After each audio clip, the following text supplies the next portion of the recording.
Fox Sports. We are Black Horse. We are so.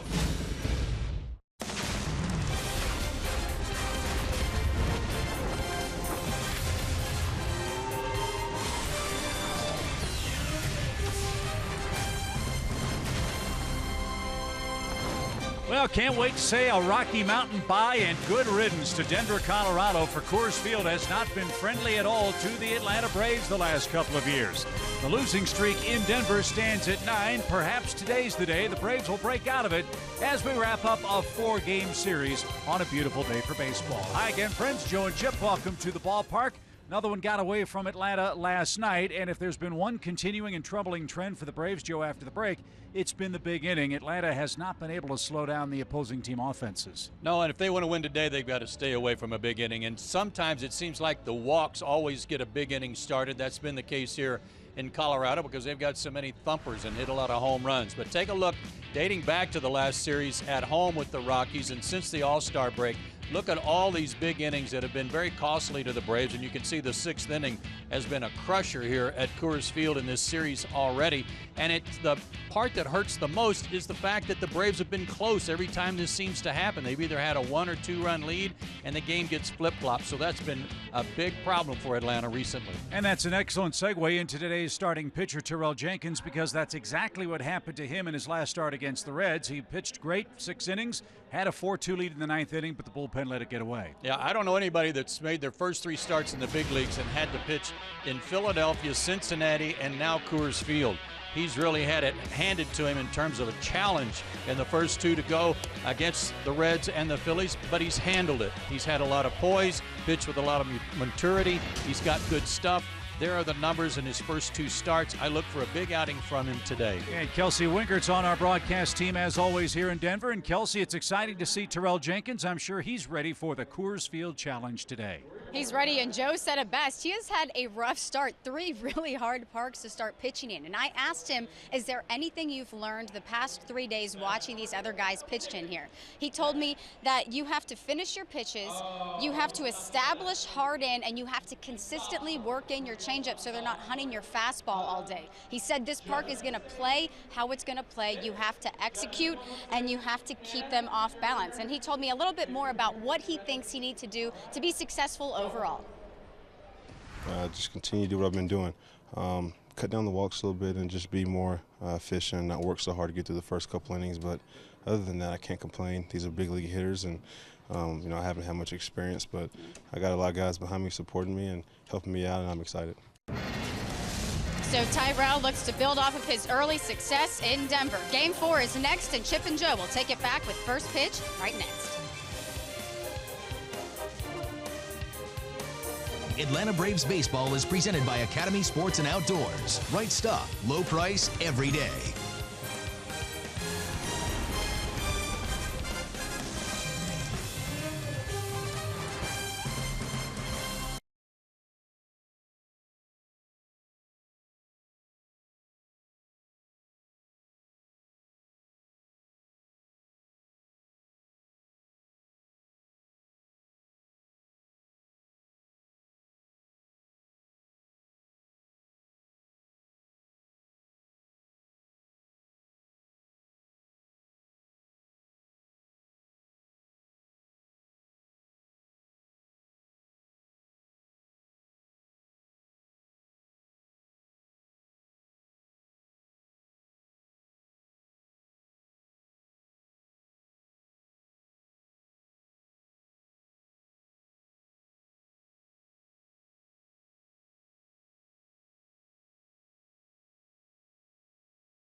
Airlines, your local Ford dealer, and Xfinity. X1 from Xfinity will change the way you experience sports.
Local Hyundai dealers.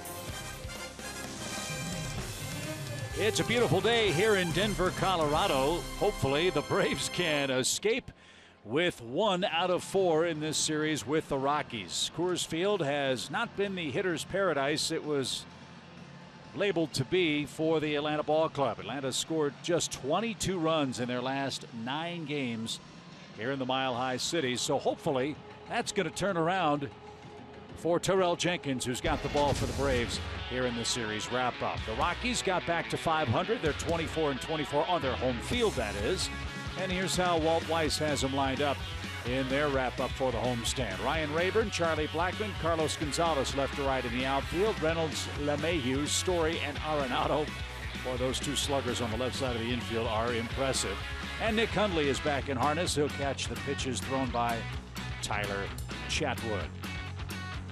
The Braves at 33-65 on the year. Here's the lineup. Jace Peterson leads off. Chase d'Arnaud gets the start at third base today. A bit of rest for Adonis Garcia.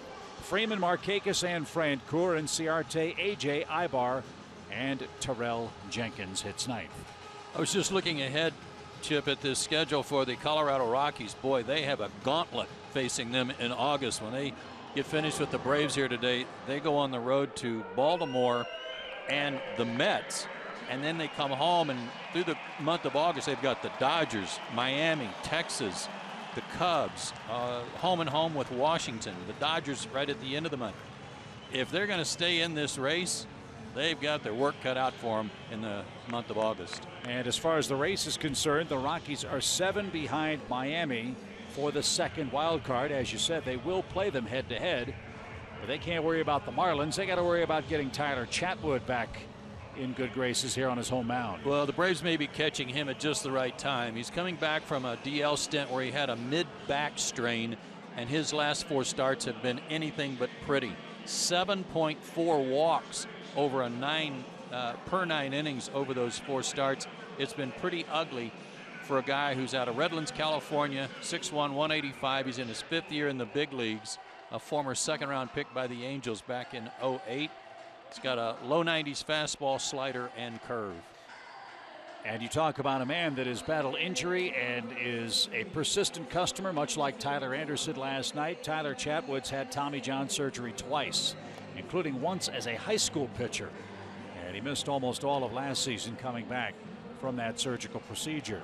So he'll face Jace Peterson, Chase Darno, and Freddie Freeman, who bat first, second, and third in the ball game this afternoon. Rockies have hit a lot of home runs in this series. They've scored a lot of runs from the 6th inning on in this series.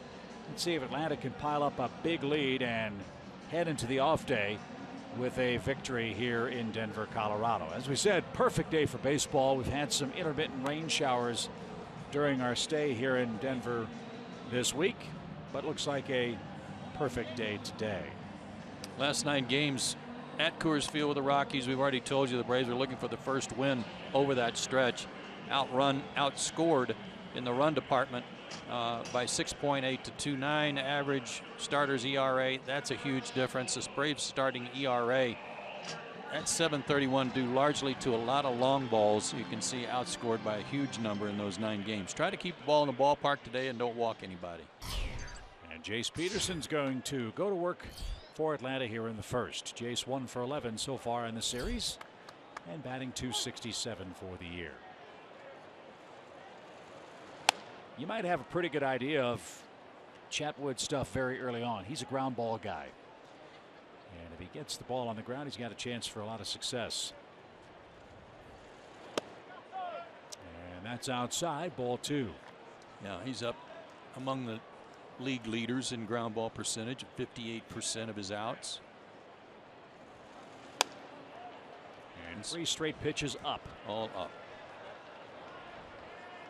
His last start, 3 walks, 5 hits, 4 runs against Tampa Bay. And he has a rather unusual delivery. You saw it on that last camera cut. He pulls the ball out of his glove very early. He sure does. And he just walked the leadoff man. There's a good start. So as Joe mentioned, Chatwood's wildness shows up here with a leadoff walk.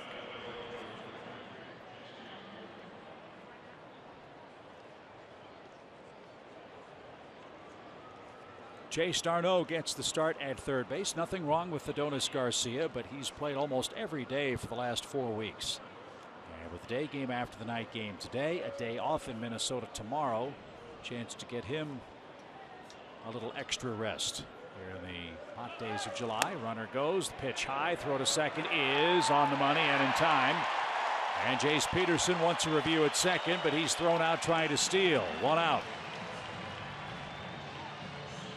High pitch again, but Hundley handled that on the transfer and got it down there quickly. He has not thrown out a ton of base stealers this year. Only 4 of 30 prior to this. But it was accurate on the fly, and depending on when the tag was applied, tag was pretty high.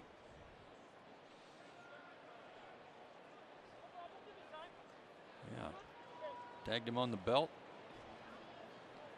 No appeal. So Jace Peterson's thrown out, and Darno the batter with a 1-ball, no strike count.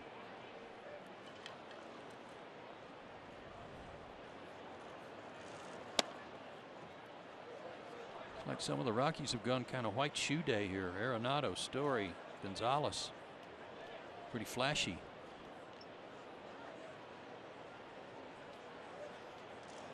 Well, they only have a few more weeks to be able to wear those, Joe. Can't wear them in September. Well, good point.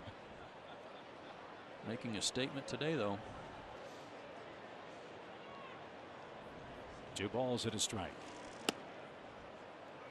Right now, Story can wear just about anything he wants to wear. Yeah. Flip-flops with cleats on them would be fully acceptable. What a year. And Chatwood is all over the place.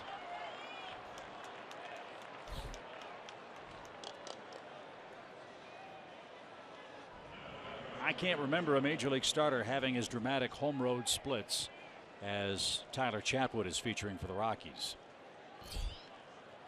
ERA over 6 at home with 3 wins and 6 losses. A 5-0, 1.30 road earned run average. Gotta make him pay. And Freeman tries to dump one to left. He did, but it's foul. Strike 1.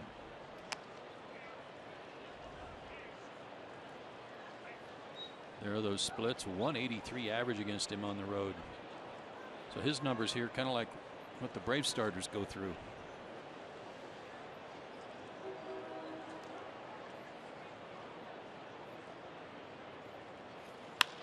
Lined into center field, a base hit.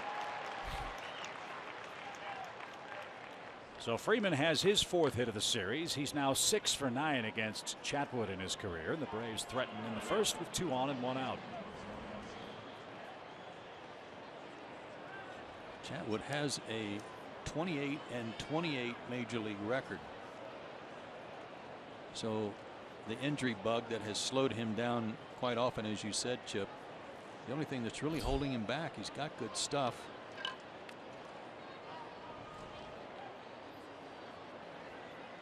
Well, if he could sign a pitch on the road only contract, he might win the Cy Young. Well, he's walked 11 batters in his last 13 innings.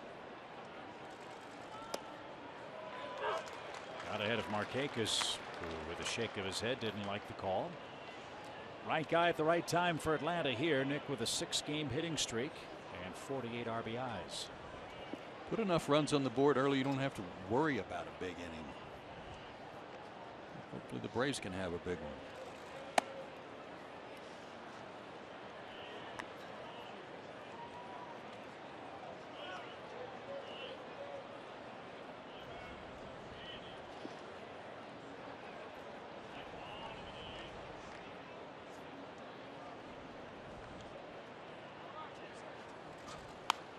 Sprayed foul left side over the Atlanta dugout.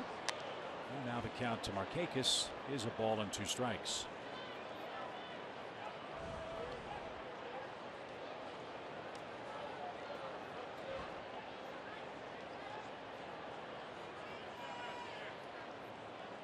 A leadoff walk to Peterson. He was thrown out trying to steal. Darno walked. Freeman singled. And now Markakis, the key man in the inning, takes low. It's 2-2.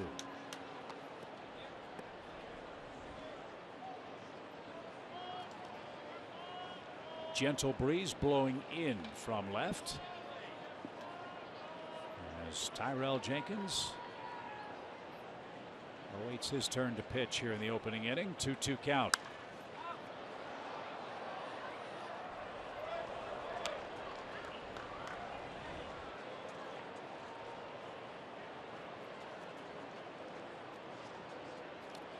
Markakis had an impressive 32 at-bat streak without a swing and a miss in the batter's box. That ended with a strikeout earlier in the series. He's making Chatwood throw a lot of pitches here. And that's downstairs. It's a full count. And because he's had that good streak of no swings and misses, why not send the runners here 3-2?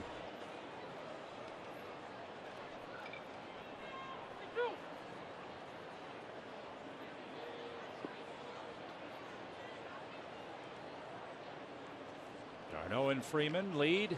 They don't go, and it's a little roller off Nick's foot foul. And we'll do it again.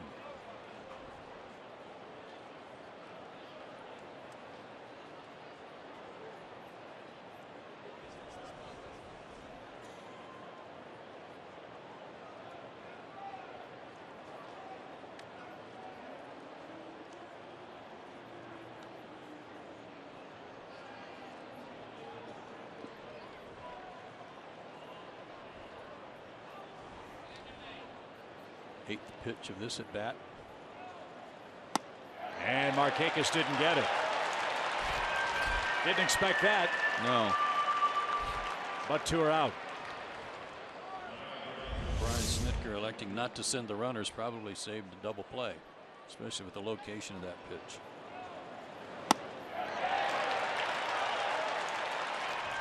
So Jeff Francoeur's the batter.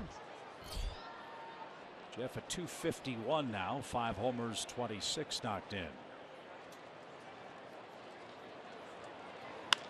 And he swings the first pitch, rolls it toward third. Arenado settles, throws to first, and a nice job by Reynolds to keep the bag. Promising first inning, but the Braves can't break through. Tyrell Jenkins to work, no score.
Of the first inning. Always exciting when Tyrell Jenkins takes the ball for the Braves. This is his 3rd big league start. These are just his numbers as a starter in the games against the Phillies and Reds. 10 2/3 innings, a .211 batting average against him. 5 walks against 3 strikeouts.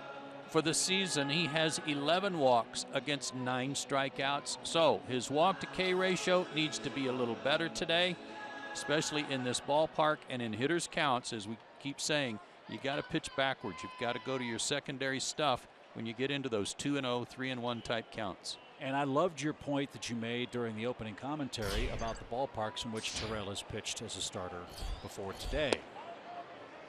Citizens Bank Park, Great American Ballpark, almost as hitter friendly as this place. Yeah, in a way, kind of prepped him for this.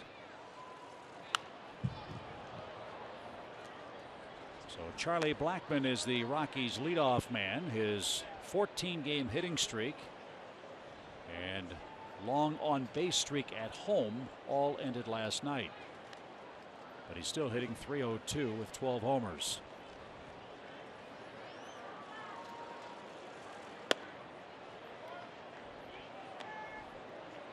As he told Kelsey, he's got to establish his fastball inside. Tried to do that there. Ripped down the right field line and into the seats. And the fans today will chase down Pokemons and foul balls. It's Pokemon Go Day at the ballpark. So if we have camera shots of fans wandering aimlessly looking at their cell phones, well, that's probably why. Full count. Of all the Braves pitchers that have come up this year to make starts, big leagues, first big league start or first start as a Brave, I've been more impressed with Tyrell than any of the others. Sharply hit past Freeman into right field, a leadoff single. That's not a knock on the other guys. That's just a compliment to him and how impressed I am with the way he's handled himself and the way he's gone about his business. Is there anything specific about that for Tyrell? Just the poise. He's shown a great deal of maturity. He has not acted or shown that there's anything that's overwhelming to him.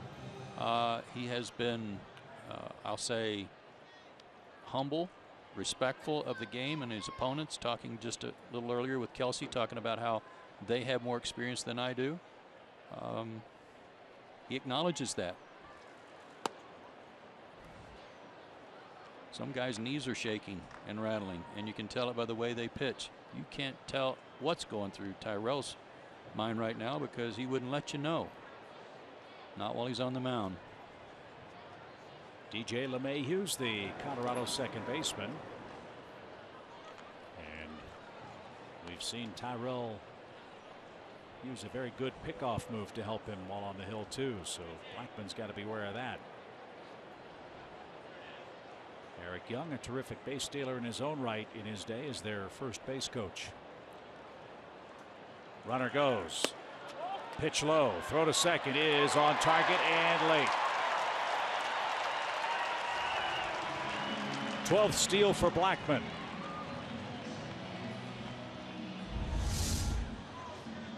Pretty quick step for Jenkins to the plate, but a big jump. Good crossover step by Charlie Blackman. Tag was on the head. Braves are taking a look at it. That was close. And not enough evidence to force a challenge. So an RBI chance for LeMahieu, who has a 2-0 count and a .324 batting average.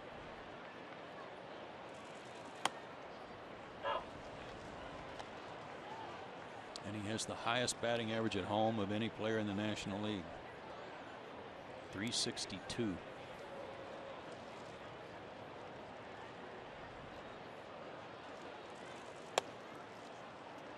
Oh, come on. That pitch was right there. Yep. I don't know if the way AJ caught it cost him a strike or not. That was a good pitch. That sure changes the count. Mike Michalensky missed one. 3 balls and a strike. And now ball 4 to LeMahieu. And now big trouble. 2 on, nobody out, and you're in the meat of the Rockies order. Nolan Arenado is their third baseman. The last pitch should have just made it 3-2. Here's the pitch before that. See how AJ's glove kind of went down as he was catching that? That may have cost the strike call from Michalensky. By Arenado standards, this has been a rather quiet series. He didn't play in the first game. That's why he's just 3 for 8. But he has hit a homer. And he drives this one a mile to right. First pitch. It is in the bullpen.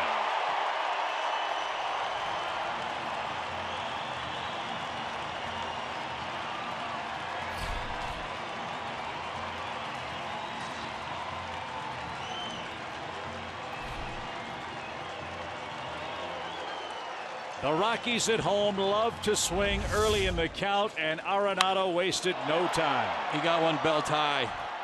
He shows you he's not one-dimensional, just hit the ball and pull the ball to left field. That cleared the new fence and landed in the back of the bullpen. He already was leading the league in RBIs. He just added 3 to it. 76. That's the 8th Colorado home run in the series. And there's nobody out here in the first inning for Carlos Gonzalez.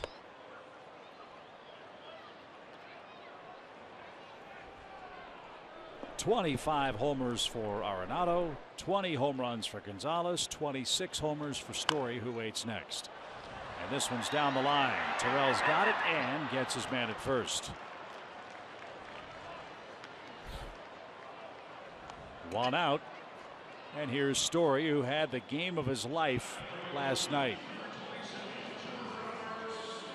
4 for 4. He hit 2 homers. He stole a base.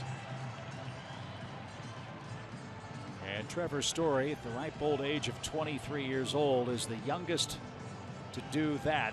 4 for 4, 2 homers and a steal in a game since Joe Morgan. That way back in 1965. And he's taken over the home run lead in the National League.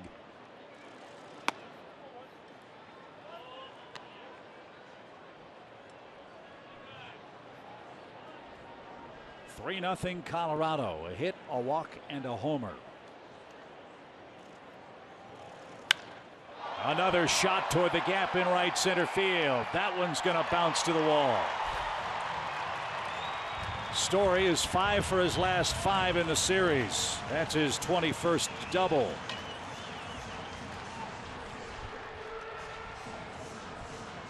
"21 doubles, 4 triples, 26 homers."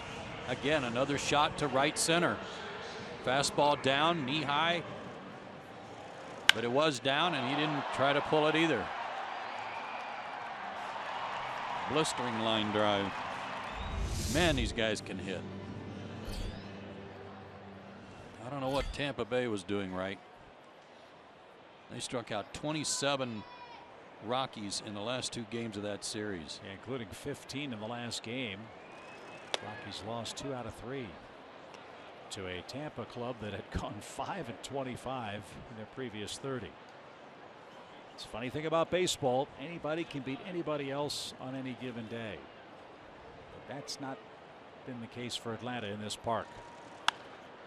Fly ball right. This one playable for Markakis. With the glasses gleaming, he'll make the play. Story's going to tag and head to third on Ryan Rayburn's fly out.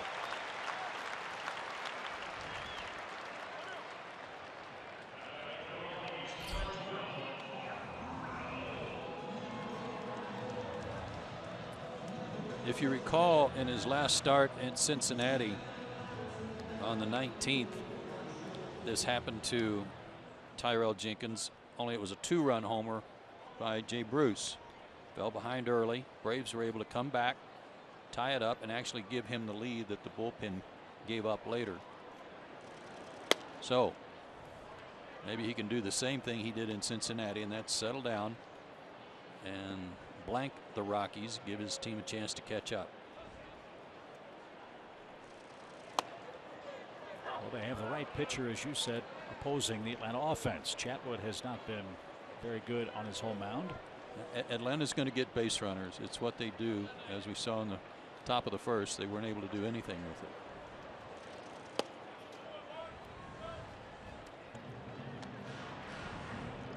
Two balls, 1 strike, 2 outs for Reynolds. 3-0 Colorado. Another one of those big innings we talked about. This time it's come in the first.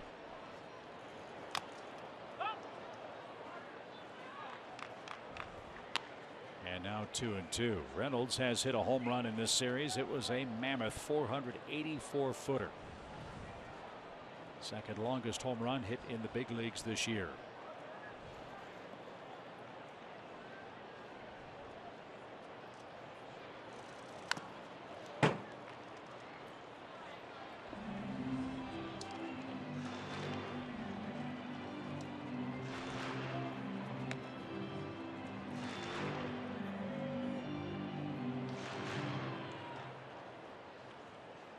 Story's at third after a 1-out double. He went to third on a fly out to right.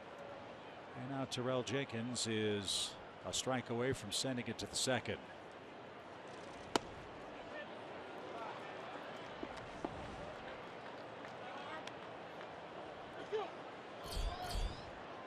This is a hitter's count too.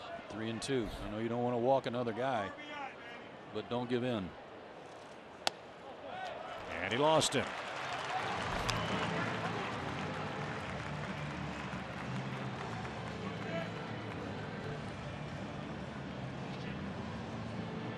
There's nothing that can truly prepare you for pitching here or playing here, I would imagine, for the first time. Yes, the training wheels, so to speak, in Citizens Bank Park and the Great American Ballpark, but this is a whole different animal. They're a good fastball hitting team. They crush mistakes. So in a ballpark where the ball flies at altitude, those are really magnified. Those mistakes are really magnified if you throw a fastball, as in the case of Story. It was a good fastball down but out over the plate, and he smoked it into right center.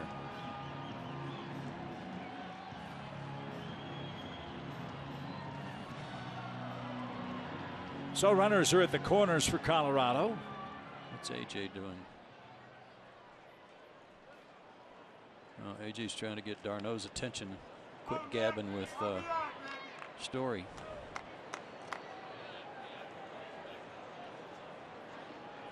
Hundley's 3 for 7 with an RBI in the set, hitting .252 for the year. And a sinker in for a strike.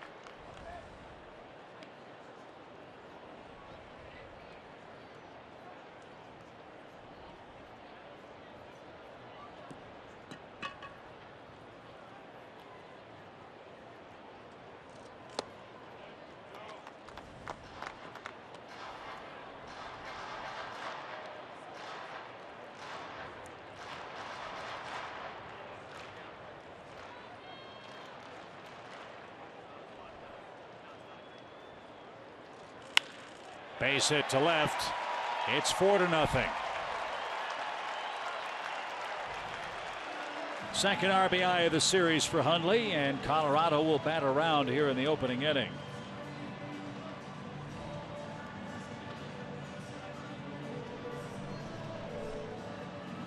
Well, this is the best thing that could ever happen for Tyler Chatwood, the way he's been pitching and struggling at home, to get a bunch of runs to work with in the first inning. Hundley hitting .313 against the Braves this year. We talk about those other guys and all the power, but he's been racking up a lot of RBIs and doubles. And you can't just lay one into Tyler Chatwood either. He's a .248 lifetime hitter. And at .188 this year with a run batted in. He's got Reynolds at second, Hundley at first, and a 4-run lead.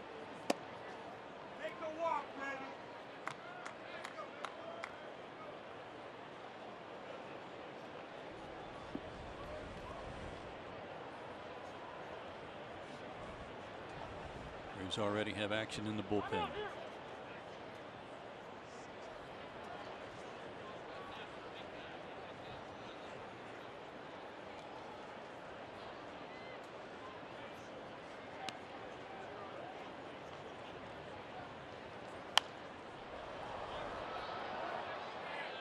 Into the seats, out of play, right side. It's 2-1. Had 3 great crowds here in Denver the first 3 games of the series. Drawn over 118,000 fans. Should be over 30,000 again today.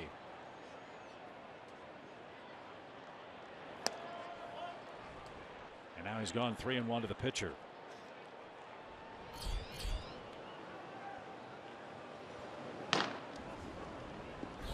Well, Cruz did not pitch last night, but he pitched in the first 2 games.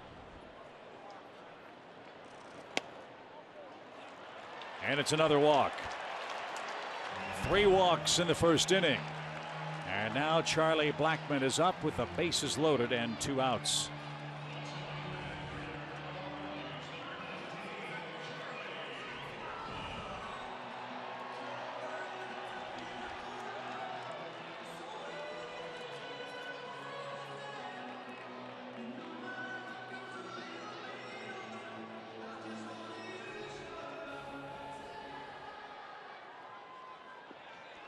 Well, Blackmon has started and finished 1 inning already in this series, with groundouts to the pitcher. The Braves are hoping he won't duplicate what he did to start the game right here. He singled, stole a base, and scored. Now he's got the bases loaded, 2 outs.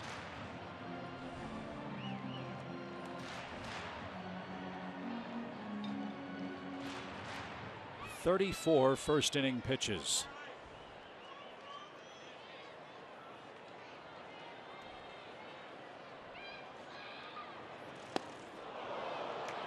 Good hook.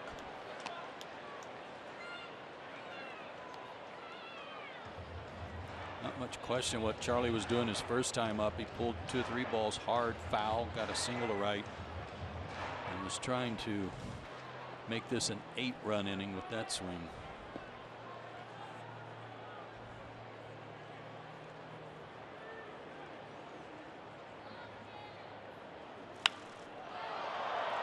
That's down the left field line, but slicing into the seats.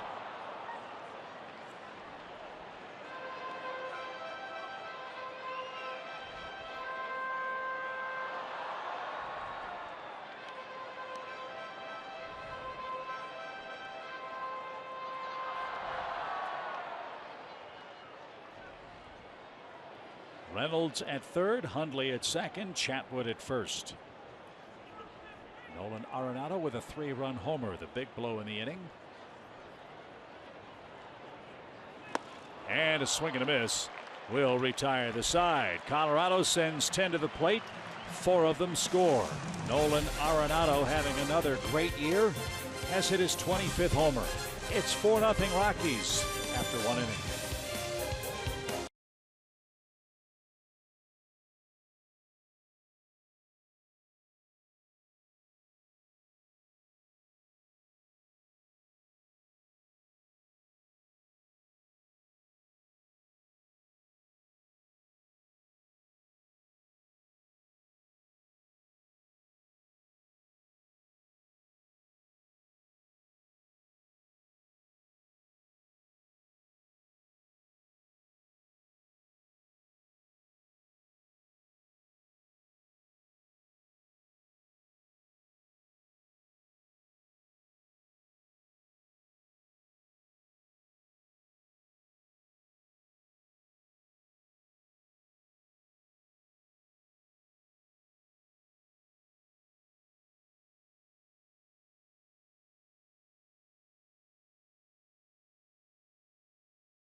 Tyrell Jenkins making his first appearance in this ballpark.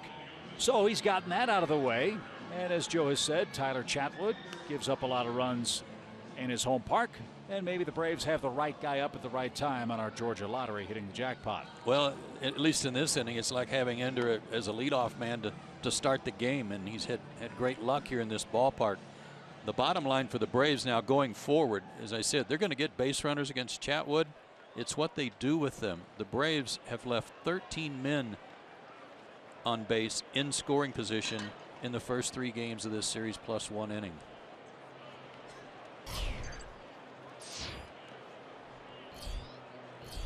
So we start anew here in the second. Inciarte, A.J. Przinsky, and Eric Ibar are coming up. And again, everything is up from Chatwood to start today. Yeah, I know the Braves have lost 4 in a row. And the Rockies have been dominant here in a big way with when you add up the runs, the run differential and the home run differential and the ERAs and all that stuff. But man, don't fold your tent. There's a long way to go in this game. The old dauber down thing, that doesn't work here. And in some ways, you know, you got to take it like a slap in the face. You guys are professional. Get off your backside and get up there and do something about it.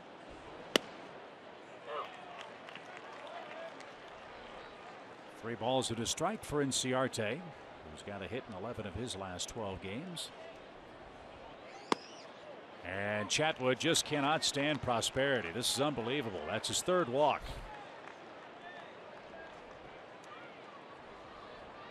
And Walt Weiss just as perplexed.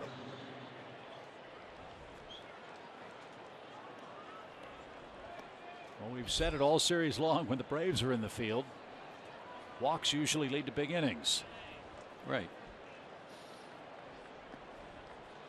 And now AJ stands in. He's 3 for 5 against Chatwood and is batting .218. AJ's swinging the bat a lot better since the All-Star break. He had a good series in Cincinnati. 1 for 3 in this series with a double.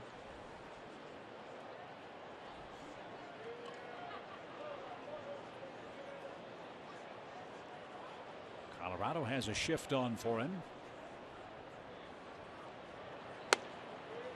And a strike.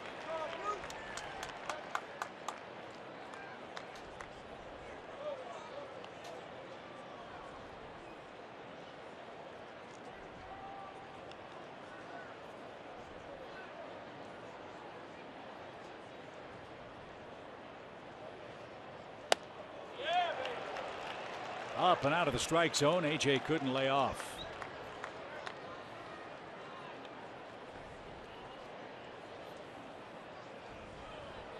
Good July work for Pierzynski. Has a hit in 4 straight starts since Tyler Flowers went to the disabled list with a broken hand.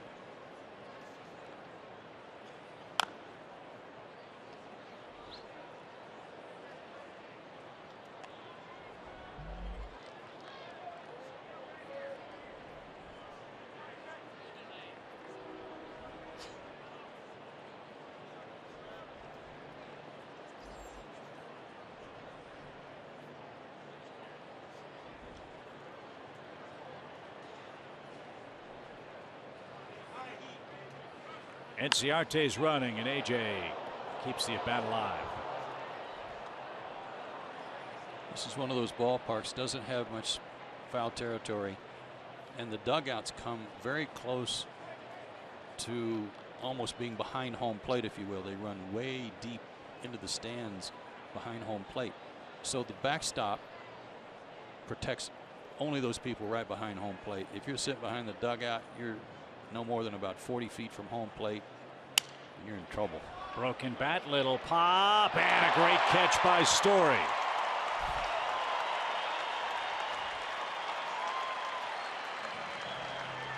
We saw him do that, show some range in Atlanta on a pop-up out behind third. Ran a long way to get one. Good instincts here. Timed his jump perfectly. And it was Story going after a ball out in shallow left field that caused the collision with Gerardo Parra that put him on the shelf. A nice play there for the first out of the inning. That brings up Eric Ibar, the Braves shortstop, at 208 for the year.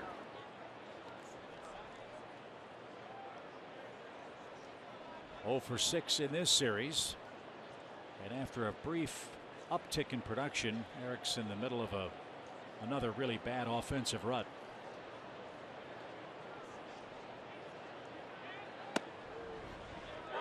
In his last 43 at bats, Ibar has 5 hits, and he's hit to 5 double plays.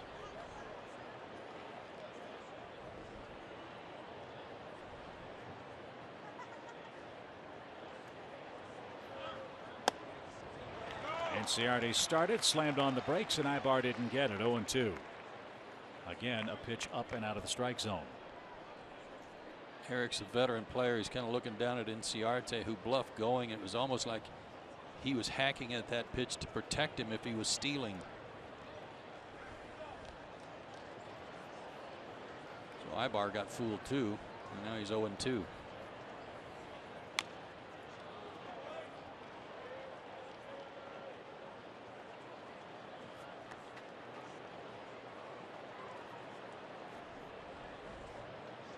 Supposed to be, the forecast was for about 95, 96 degrees today, but it cooled off last night after that rain passed through, and maybe a 5-degree reprieve today. It's about 90 or 91.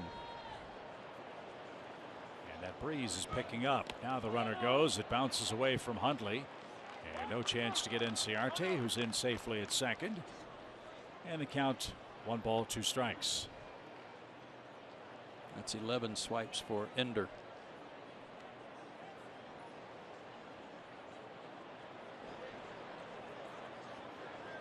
Oh, we got word on the white shoes for the Rockies. Oh, yeah? First the pitch to Eric Ibar.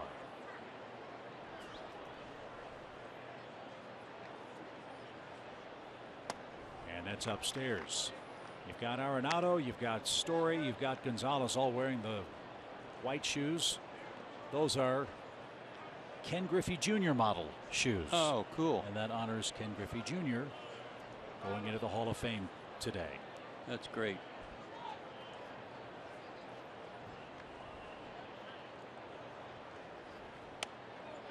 Breaking ball just missed, and Chatwood looked into his dugout in disbelief. He didn't get the call, and it's a full count.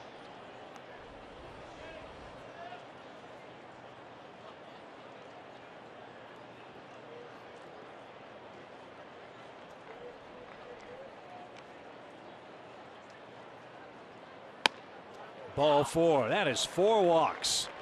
And Chatwood is really upset about the previous pitch. 2 on for Tyrell Jenkins and only 1 out.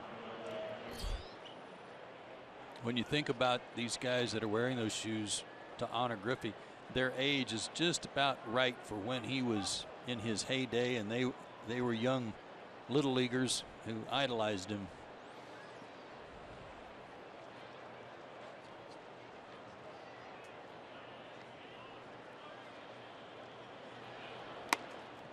Tyrell tipped that ball. It's a strike.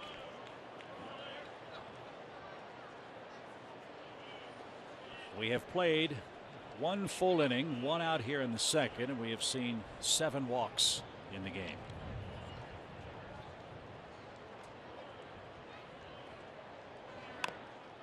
I can hear your dad now. Huh. If you like bases on balls, you've come to the right place. Huh. I didn't know Mike Muchlinski was going for the MVP award of this game.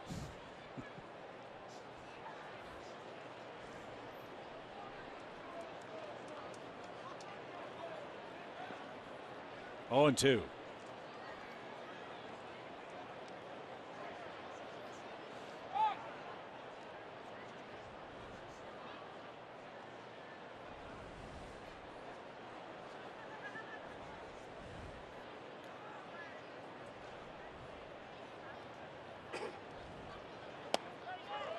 And Jenkins offered at that pitch and strikes out.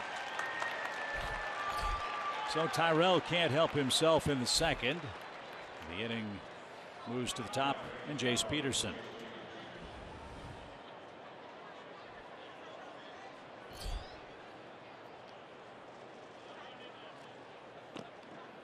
Jace walked in the first, was thrown out trying to steal second.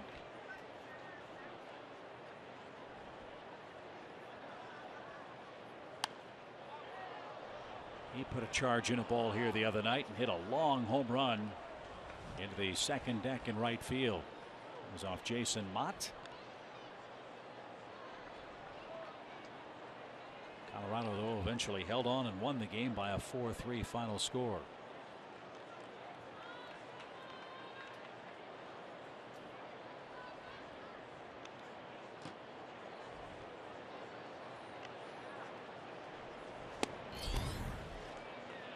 Another strike missed.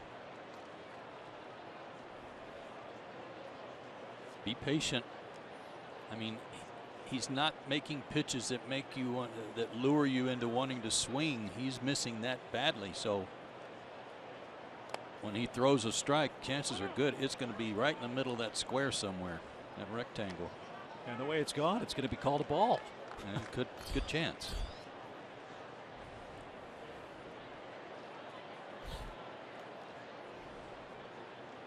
Two and 1 for Jace Peterson.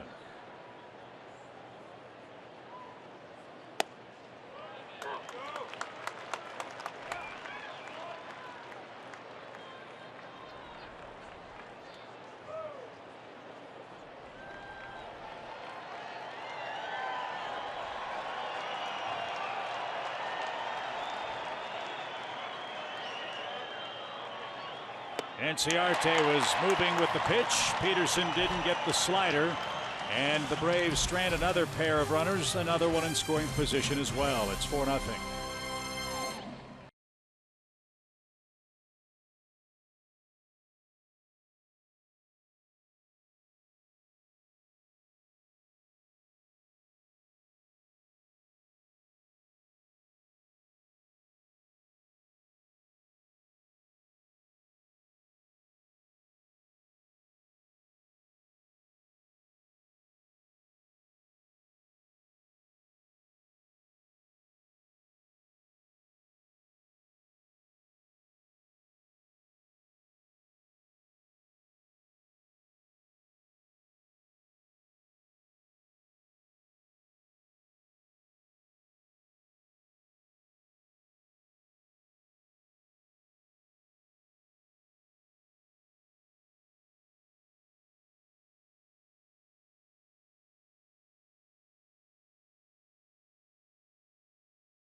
baseball calendar every year. It's Hall of Fame weekend in Cooperstown, New York.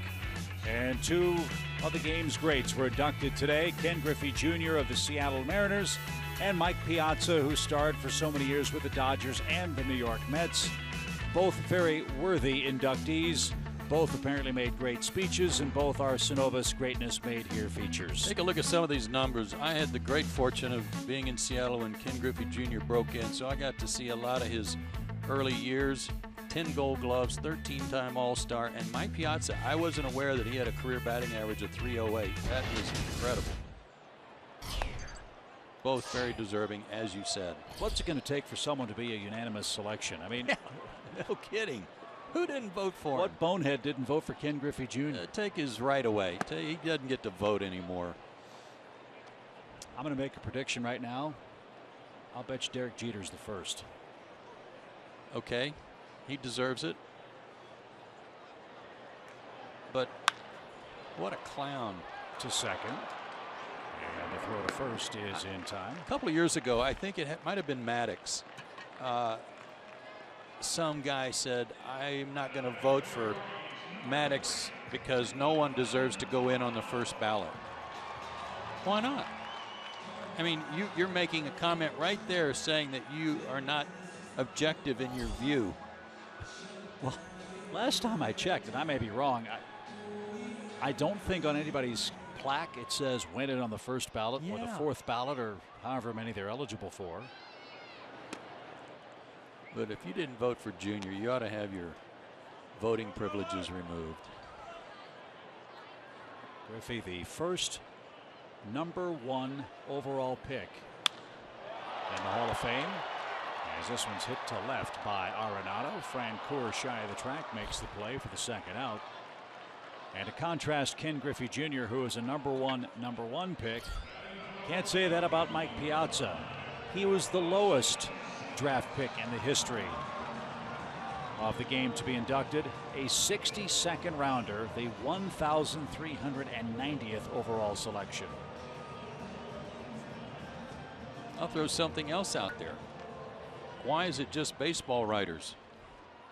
Why are there some guys who don't cover games every day like some of us that get a vote? Just because they can spell better than I can. Well, they have a computer ballot. All you have to do is probably click on the box. Well, they did announce, the Hall of Fame did, some new voting procedures, and I can't remember them off the top of my head. I'll look them up during the break. A lot of that will involve the Veterans Committee for players who aren't inducted by the Baseball Writers Association of America.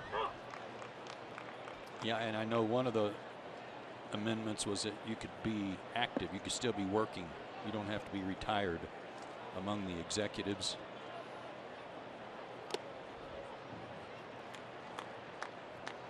Yeah, my own personal opinion on it is, if you're not around to enjoy being in the Hall of Fame, then what's it worth? So I applaud that decision for some of the longtime members of the baseball fraternity who will at least have a chance while they're still with us to be inducted. Agreed. Two quick outs for Tyrell Jenkins here in the second inning. The Rockies touched him up for 4 in the first. And he just walked Cargo. That's his 4th walk. It's also the 4th walk for Gonzalez in this series. He's been on base a lot. 3 for 10, a home run, 4 walks. And you know what? We don't know, but there's a possibility this could be his last home game in a Rockies uniform. They go on a road trip that wraps up at the All-Star, at the trading deadline, I should say. There's no guarantee they'll trade him. He's got another year on his contract. Well, unless he's going to Atlanta, I hope they don't trade him.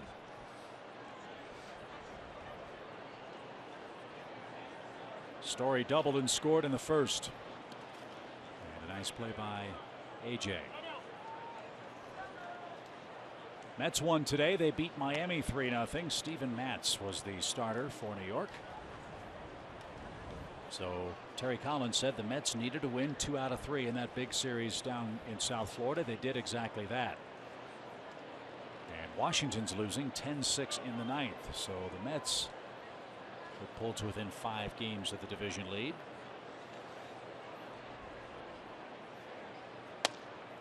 And a strike. Padres have had a good road trip. They're playing better baseball. Entering today's play, they had hit a home run in 21 straight games. No kidding. Matt Kemp had 2 yesterday, and there's talk that Melvin Upton Jr. might be on the move at the deadline. Popped up. And Markakis in right will backpedal, and a nice recovery inning for Tyrell Jenkins. He does issue a walk, but Colorado fails to score in the second. 4-0 after 2.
Is sponsored by your local Toyota dealers, Let's Go Places, the Georgia Lottery, and Synovus, the bank of here.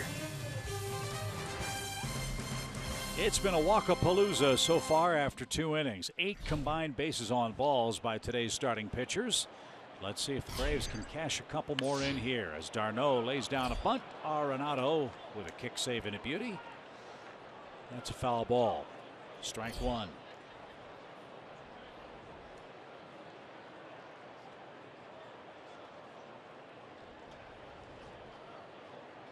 Four walks and 3 strikeouts for Tyler Chatwood.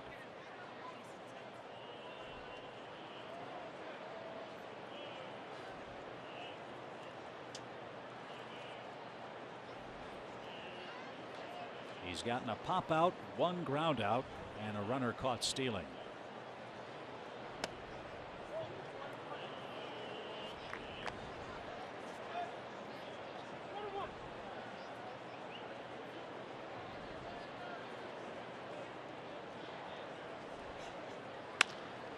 To the left side. Story's got it. Unloads quickly with a fast runner. And there's the first out. Unfortunately, what we talked about on Braves Live and in our open has come to pass again. Big innings after the All-Star break have been a problem.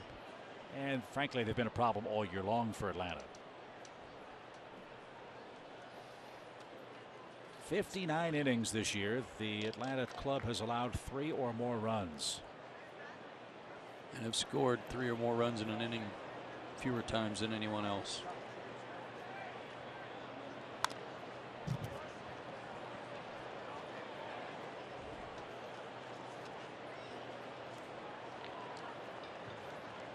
Freddie Freeman with a base hit his first time up. That's the only Atlanta hit to this point. And he's behind 0-2. It's often said of sinker ballers that if you're going to get them, you might need to get them early. First couple of innings, they might be a little strong.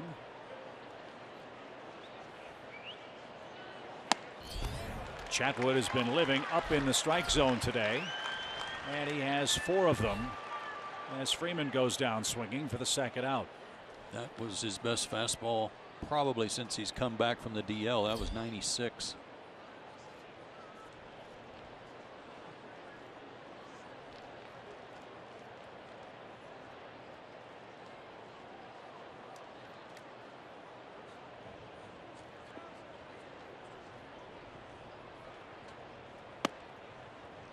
Ball 1 to Markakis, who struck out with a couple of runners aboard.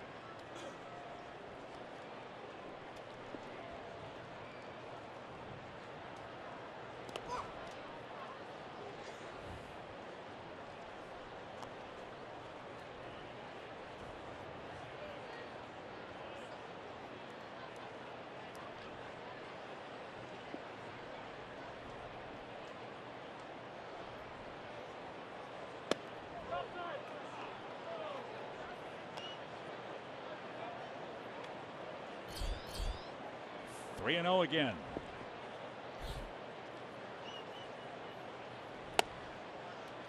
You know, there's been some talk about doing different things to the rules of baseball. One was making the strike zone smaller. Can you imagine a strike zone smaller in places like this? Count me out. Yeah.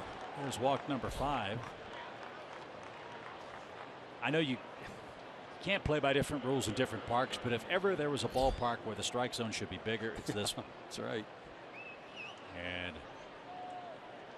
again, as my dad might have said, Bet you didn't know that Mike Machlinski in Polish means tight zone.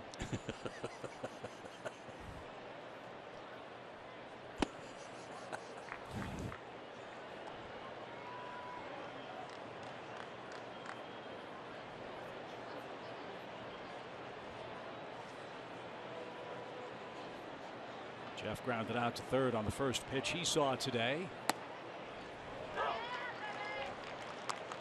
And now it's even.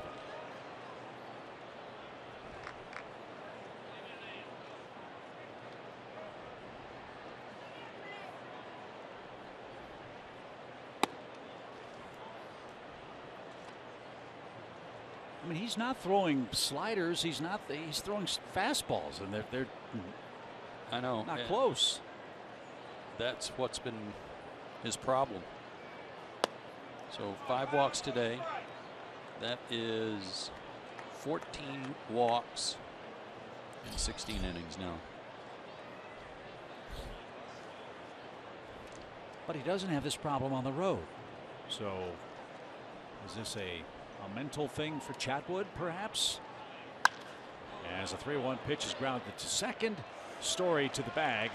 And that retires the side. 4 strikeouts, 5 walks, and a 4-run lead for the Rockies starter.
head to the bottom of the third inning, and a quick update on Julio Teheran. He talked to us earlier, said that he threw and played catch today, light toss at 90 feet. He said he had no pain. He has normal soreness from his last start.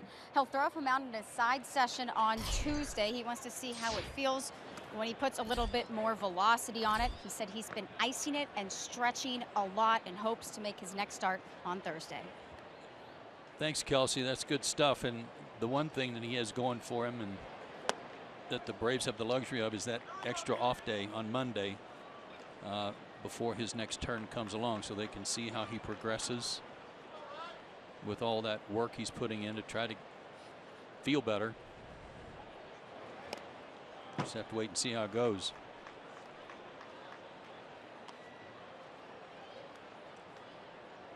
Tyrell Jenkins to work in the third inning. Rayburn, Reynolds, and Hundley are coming up. Rockies got 4 in the first.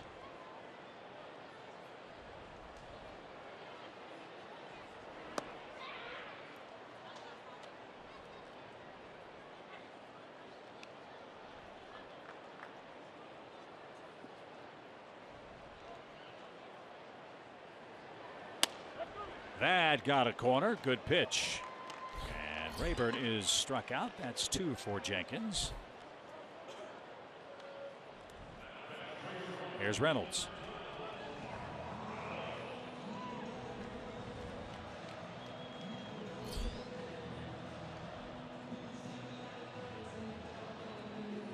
Going back to the comments I made about Tyrell at the beginning of the game, is that even though he gave up 4 runs, even though he's walked 4 guys, you're not going to see him show any exasperation, you know, or frustration and body language of any kind that looks like he's toast. You know, he's going to keep getting after it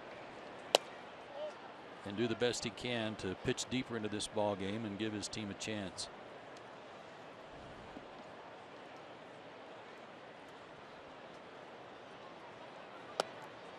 Well, this is not an easy place for a young pitcher to work in, and it's not an easy place for veterans to work in. Remember the struggles that Tim Hudson had in this place as a Braves starter?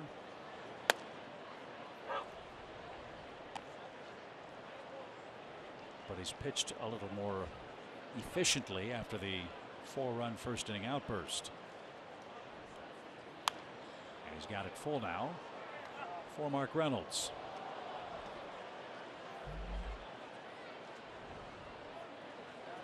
Hurt his hand a little bit on that swing.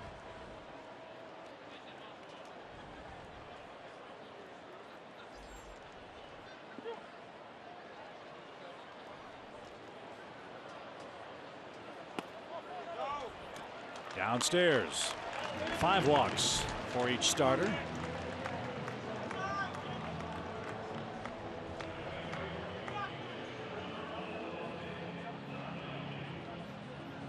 I'll have to find out what the record for walks in one game at Coors Field is for 2 teams combined.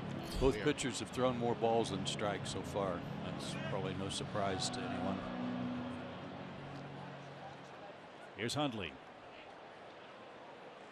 He had a 2-out RBI single.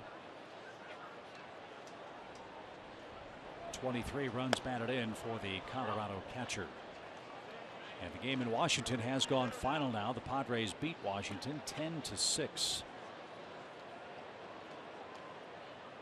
Lucas Giolito was the national starter. Drilled toward right, long run Markakis. He's not going to get there. That's going to bounce underneath the scoreboard. And Hundley's on his way to second.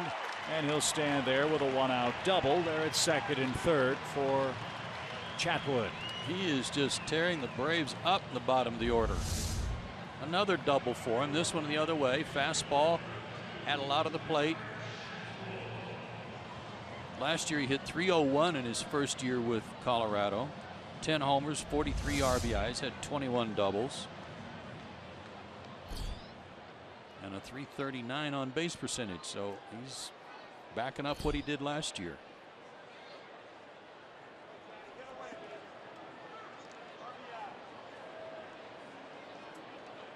Chatwood can handle the bat. Let's see what he's thinking. He took a breaking ball for a strike.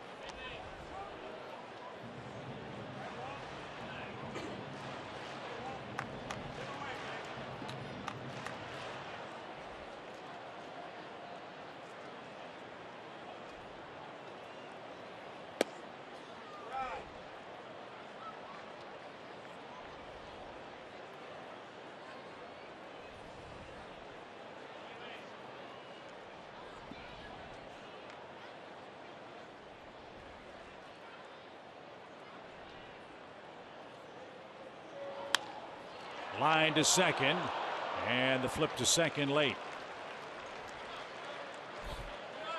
Chatwood hit it hard, but he's the second out.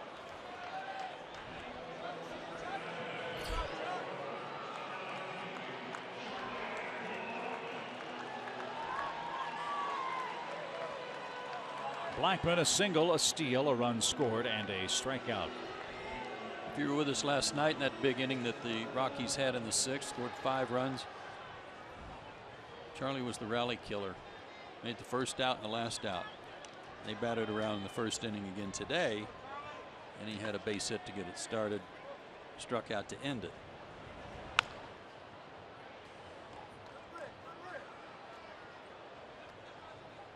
And Charlie Blackman is our Academy Sports and Outdoors leaderboard. Yeah, second only to Seager in Los Angeles in hits since June 15th. Had his 14-game streak snapped last night.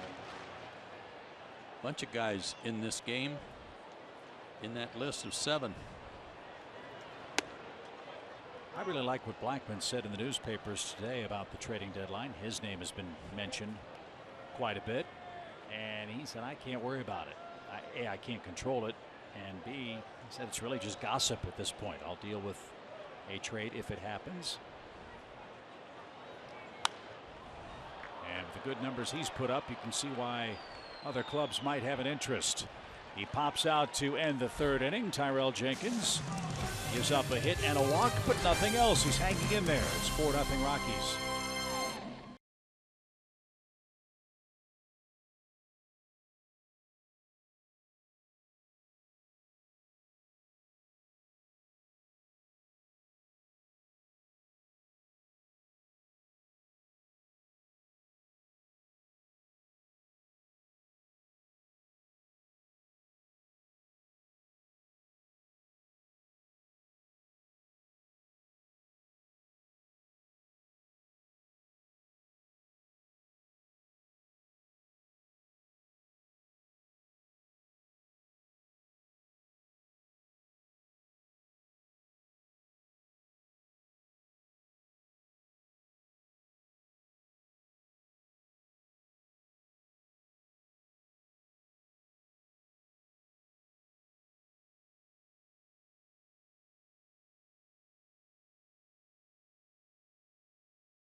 Mentioning the white cleats that some of the Rockies players are wearing. This is a league-wide thing to honor Ken Griffey Jr. Nike released these special cleats for their sponsored athletes. A lot of the Astros were wearing them. If you look closely, you see a golden portrayal of Ken Griffey Jr.'s sweet swing on the side there. This goes along with their swingman line Nike created back in 1996. And I loved your story, Joe, about the birth of Ken Griffey Jr.'s Hall of Fame worthy batting stroke that you mentioned earlier in this series. Yeah, he just, when I asked him when he first broke in where he got his swing, who helped him, he said, I saw it on TV. What a player. But he never would tell me who. And I never could make that association to say, oh, obviously that's Carl Yastrzemski. You know, that wasn't the case. Ground ball towards second. Nice play, LeMahieu. He's an all-star, you know, and he just robbed Ender Inciarte of a hit to start the 4th inning. He also won a Gold Glove in 2014.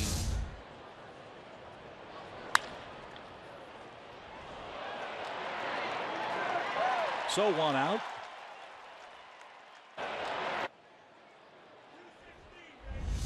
And here's AJ. Story took care of him on a pop-up. That was in the Atlanta 2nd. One of the things about Ken Griffey Jr. that I learned about sons of players, and that is, and with AJ up there, this is appropriate. His son Austin is always around and in uniform and shagging and everything. If Austin is fortunate enough and wants to play baseball and is fortunate enough to play in the big leagues, he's not going to be overwhelmed or impressed either by what's going on because he's seen it. Neither was Ken Griffey Jr. Always in the clubhouse with his dad, whether it was especially in Cincinnati. So he'd been in big league clubhouses and ballparks his whole life, so it wasn't anything big or too big. AJ took a called 3rd strike, and he's not too thrilled with Mike Muchlinski's strike zone today. 5 strikeouts, 5 walks for Tyler Chatwood. Well, Ken Griffey Jr., the first Seattle Mariner to go into the Hall of Fame as a player, and it almost didn't happen that way, in that Ken Griffey Jr. almost wasn't a Mariner. There were a lot of discussions as to who Seattle was going to take #1 overall in the draft. Dick Balderson was the general manager at the time, and the owner of the Mariners, George Argyris, had his heart set on Mike Harkey. He was a terrific pitching prospect and went on to pitch in the major leagues. And the story I read online was that Mr. Balderson had to have one of the scouts who had the ear of Mr. Argyris kind of, shall we say, finagle with the scouting reports and the draft reports to convince George Argyris to take Ken Griffey Jr. and not Mike Harkey.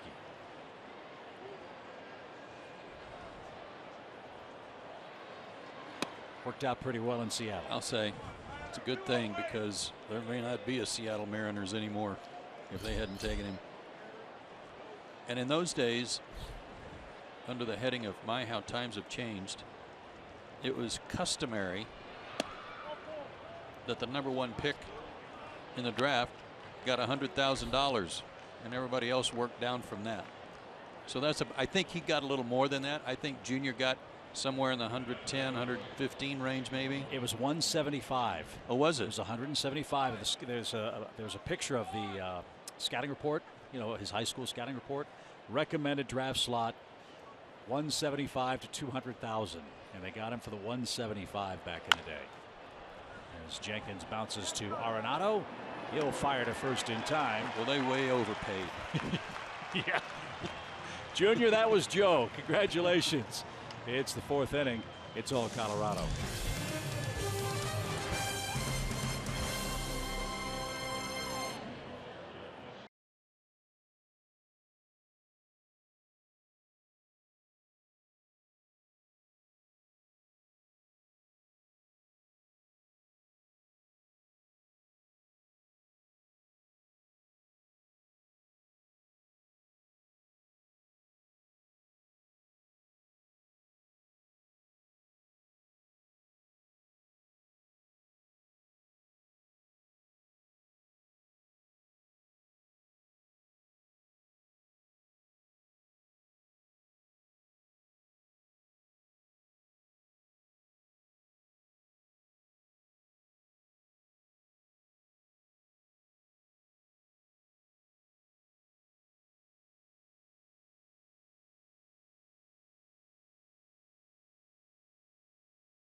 Colorado over the Braves in Game 4 of our series. The first 20,000 fans at Turner Field Saturday, July 30th.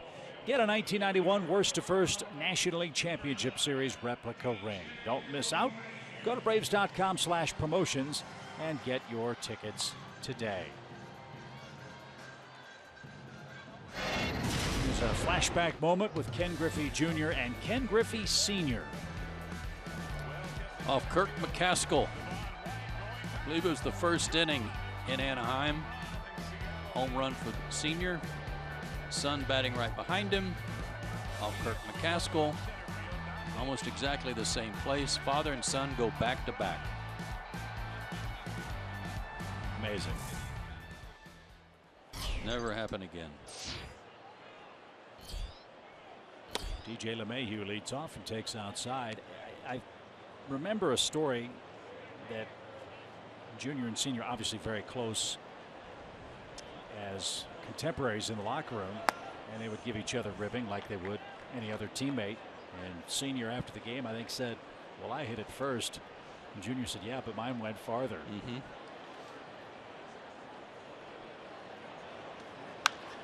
Driven toward right. That's well hit. That one is gone as well. DJ LeMahieu continues to sizzle at home. That's his 6th home run.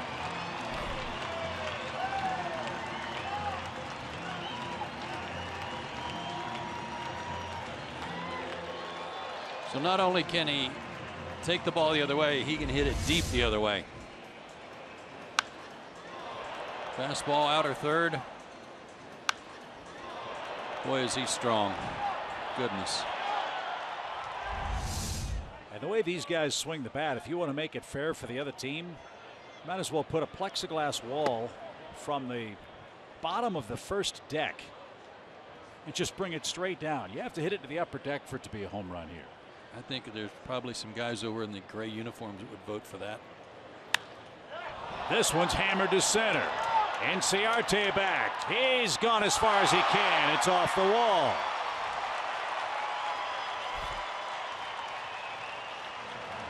Arenado doubles. Ender didn't come off that wall very fast. Almost like, I don't know that he got the wind knocked out of him, but that hurt. 25 doubles for Arenado on a ball that he got extended on.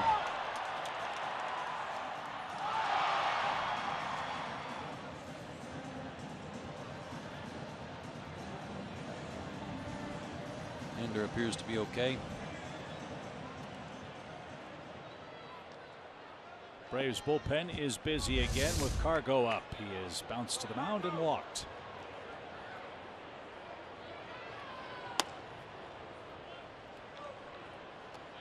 The ball is jumping in Denver. The wind has been blowing in most of the day, but it seems like that's creating kind of a vacuum to right. It is.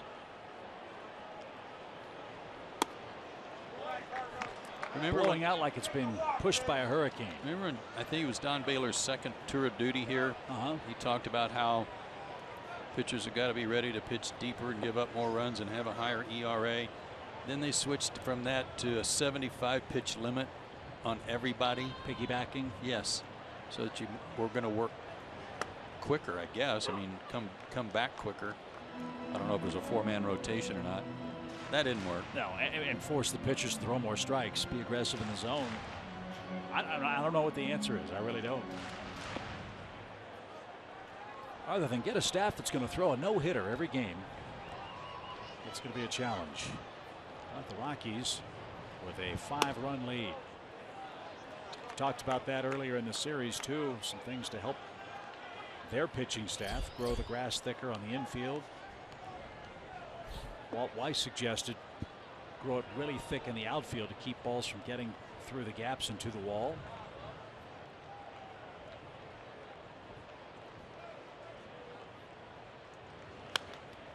But it seems to me the bigger challenge is, especially as a visiting club, How do you keep your pitchers from letting them hit the ball in the air? Because there's nothing that stops the ball cutting through this thin atmosphere. Well, one thing for sure that we've noticed in these 3 games and a half is that the Rockies hitters do a great job of getting extension.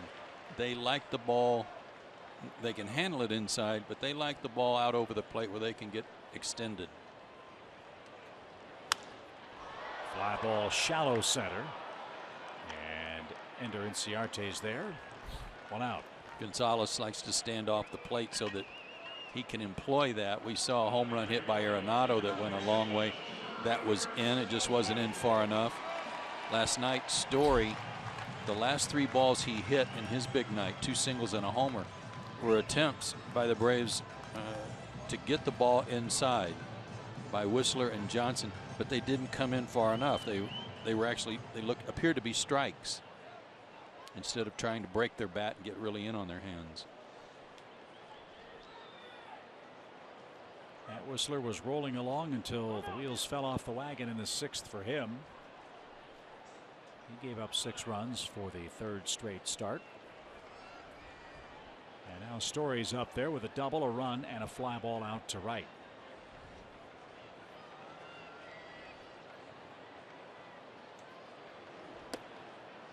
This may not be an apt comparison, but it seems to me like with the thin air and the strength of these Colorado hitters, it's like they're playing with an aluminum bat, but not at altitude. There's no penalty for jamming them because they're still strong enough to hit the ball out from pole to pole here.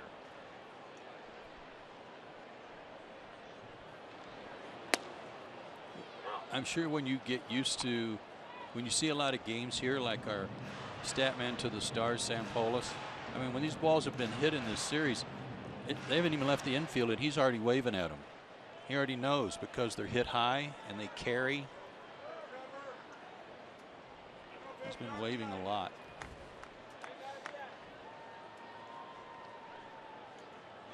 Nine times for the Rockies and twice for the Braves in this series. And here are the 2 long home runs in Game 3. He's reached out, actually kind of lunged for that. That was Story, straightaway center. And another one by Story to left that he turned on. Again, they were trying to get the ball in on him and couldn't. So he's got 26 home runs. Closing in on Nomar Garciaparra's rookie record for a shortstop of 30. Remember in Atlanta, I'm pretty sure it was Rayburn in the on-deck circle with a left-handed batter, and he couldn't have been more than 15 feet away and in harm's way. Well, look at him here. With a right-handed hitter up, he's out on the grass. He's got no chance on a foul tip that might be a check swing that way.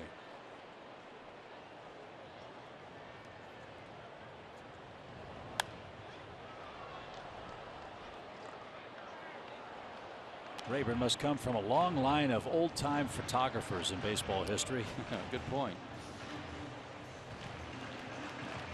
Even they had the common sense, though, to go over on the same side as where the hitter was in the box.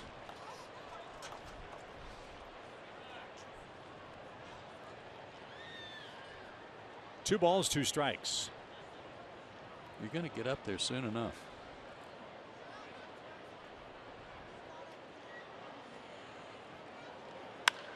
Fly ball belted left center field. Number 27 for number 27.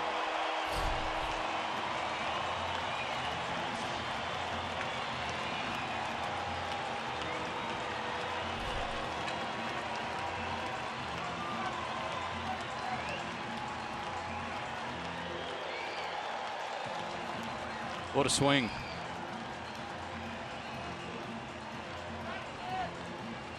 He got the Sam wave again, too. Down. That's kind of like the one we just showed you that he hit out last night. Only a little bit more in. Tremendous extension.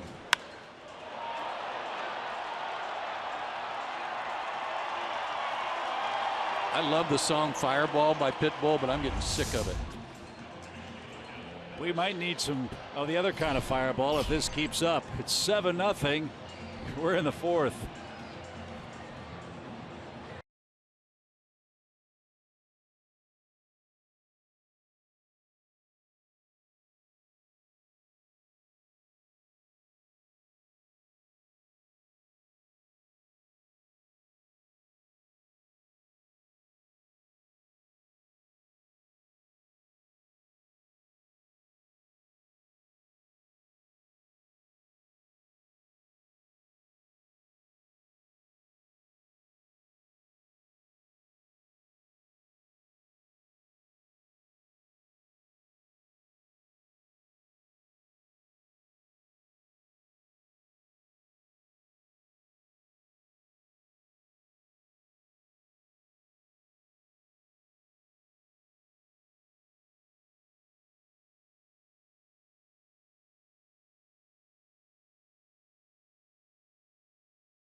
Right stuff, low price every day.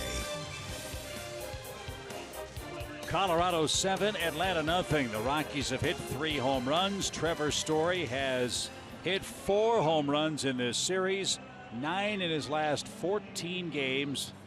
And as you see, he's now 3 away from the most all-time by a rookie shortstop. Well, they're going to Baltimore next. He may have that taken care of by the end of that series. Wow. So into the fray comes Joel De La Cruz.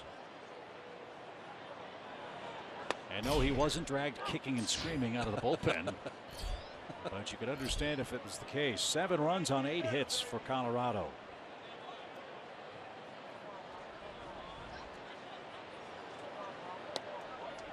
And as we said, there is nothing that can truly prepare you for Coors Field. Tyrell Jenkins found that out today.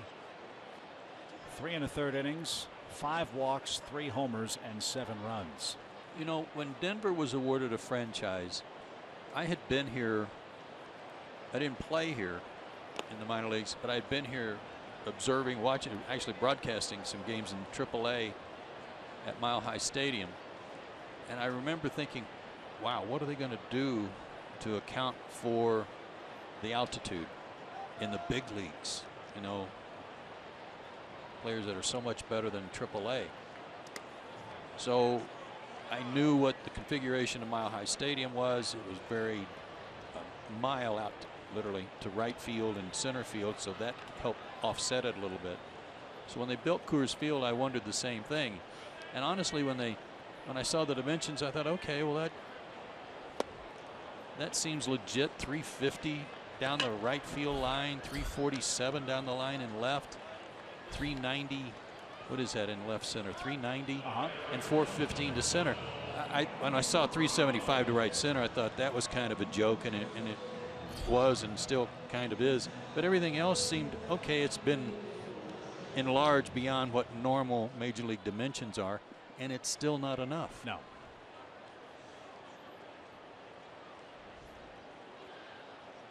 De La Cruz gets his first man, and that's a strike.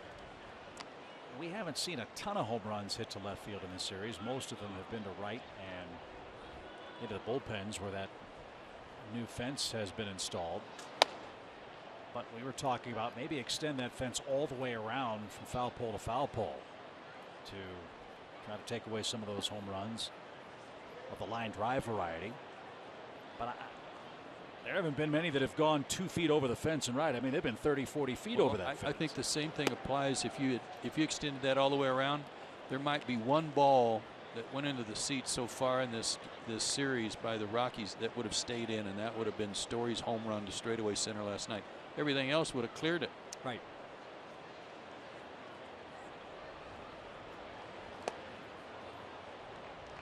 I mean, they have tried everything here.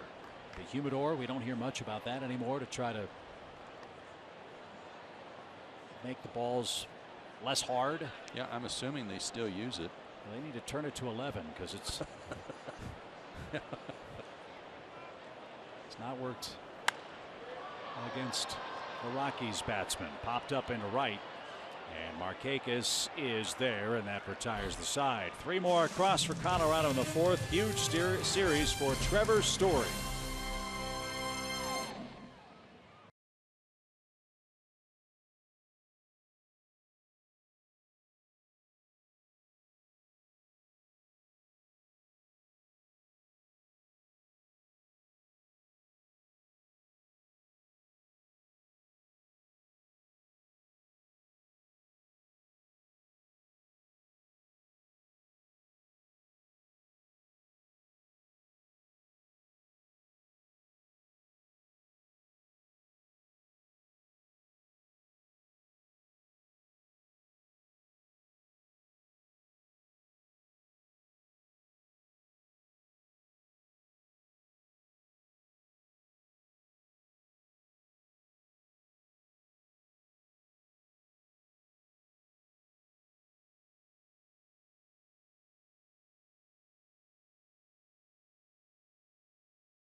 The 5th inning. Tyler Chatwood, who's been bombarded at home, has survived 6 walks. He's allowed 1 hit, and his offense has given him a 7-run lead, and he just cannot get ahead of anybody. And he's got to get through this inning. That's a good point. Trevor Story, 4 homers, 9 RBIs against Atlanta in this 4-game set.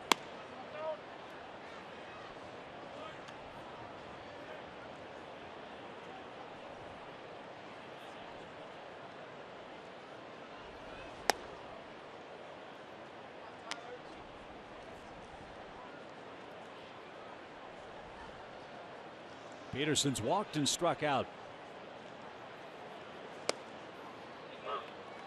And to put the Trevor Story in perspective, Mark Bowman, fine beat writer for the Braves on MLB.com, had an amazing note.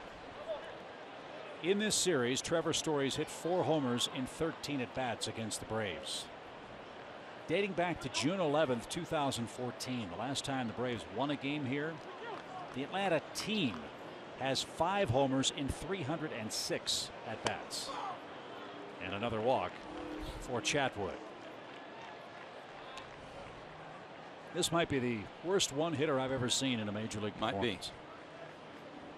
Might be. It might be. He's thrown 80 pitches, 41 strikes, 39 balls. He's now walked 7 batters. But the Braves do not have any runs. Hopefully that's about to change. And with that walk, Chatwood establishes a new career low.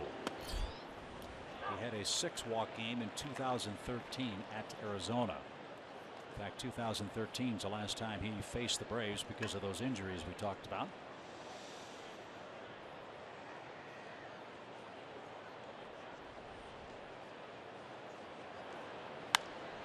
And it's just amazing to me. I don't. Nobody has an explanation for it other than just a freak stat.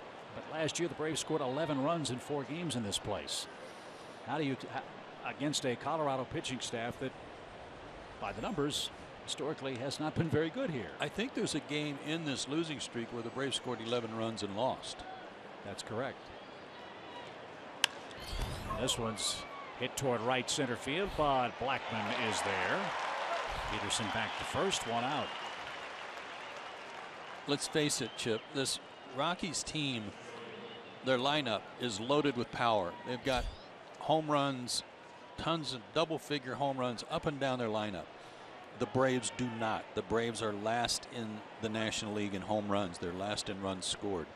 So some of what the Rockies pitchers are doing to the Atlanta lineup has to do with the Atlanta offense, not so much their pitching, which has been dead last in the league for the last 2 years. Yes. So the lack of home runs and the inability, I'll say, of being able to put up some crooked numbers and big innings against these guys is because Atlanta is not anywhere near the power team that the Rockies are. And to be fair for the Braves too, the Rockies pitching has been a lot better this year. This might be the best staff we've seen from them in a couple of years. And the numbers bear that out. 13 quality starts this month, 49 for the year. They had 54 quality starts all of last season. So maybe they are starting to figure some things out as to how to put together a pitching staff that can be, if not more successful, a heck of a lot more competitive to give their offense a chance to keep them alive at home. As they have gotten back to 24-24 on their home field. Yeah, you said at the beginning of the series, after they lost 2 out of 3 to Tampa, you said they got to figure out a way to play better at home. This should be a home field advantage. I think they're well on their way. Yeah.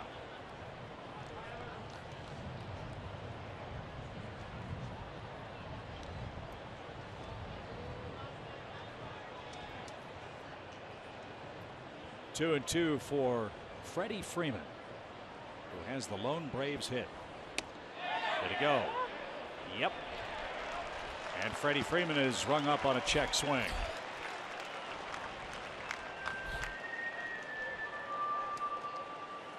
Freddie is striking out a ton. He's like top 4 in the National League in strikeouts. With 2 more today, he's up to 114. Who would have thunk it?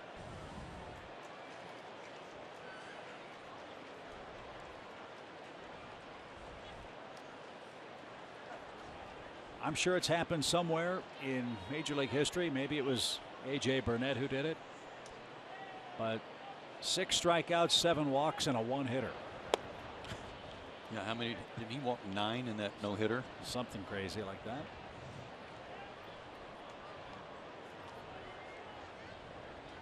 I'm pretty sure Chatwood's not going to be around for the 9th. Not at this pitch rate. He's just about to make his 90th.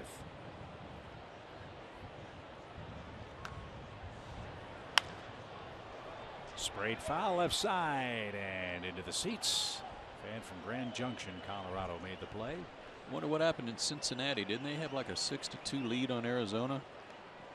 Maybe the Great American Ballpark stepped up. Well, a lot of teams are scoring a lot of runs today. Boston beat the Twins 8-7. Houston beat the Angels again 13-3. Arizona came back and beat the Reds 9-8. There was talk there might be some beanballs in that game.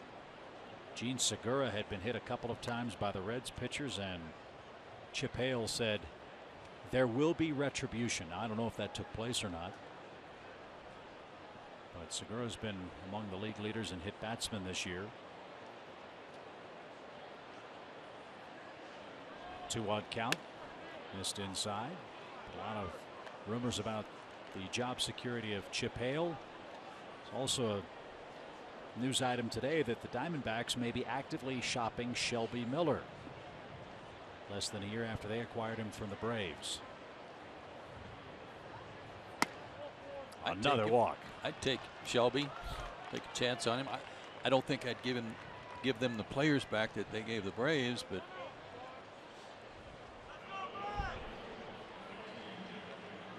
there's got to be just one small little correction that'll get Shelby going again. He's too good to be scuffling like this. Hey, how did Nick get on? 4 wide ones, as a friend of ours used to say. 8 walks for Chatwood.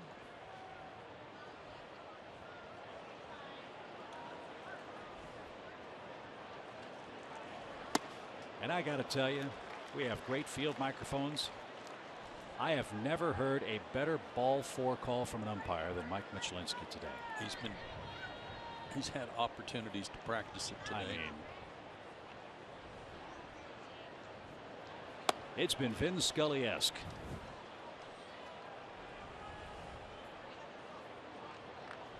And it's not his fault, don't misunderstand, but it's been a long day for him already. A ton of pitches. And now 1-1 count for Jeff.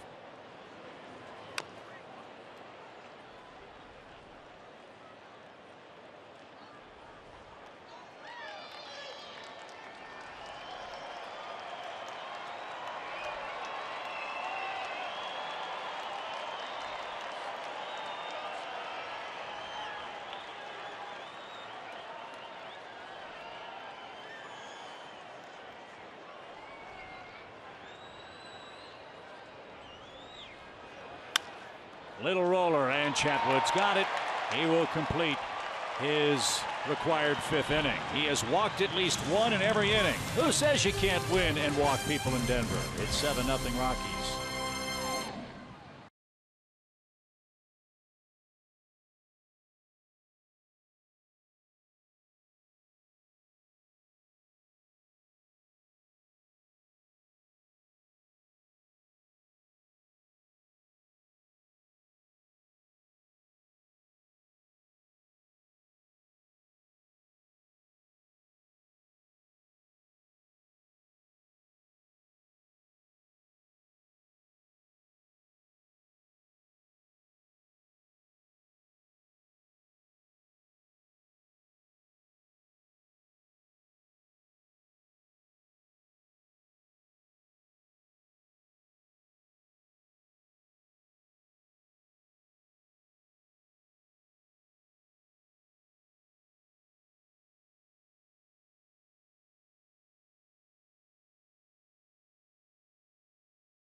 The Rockies lead 7-0.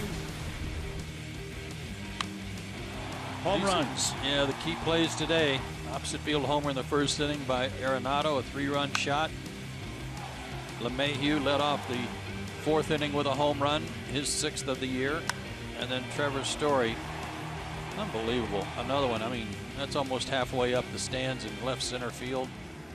His 4th of the series. 7-zip, 456 feet on the Story homer. So how many feet of home runs have they hit today? 1,273.74.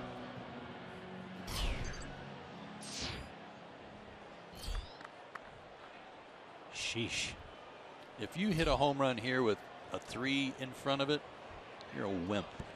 They're sending you out. Yeah, you're going back to A-ball. Only a 2-hit game.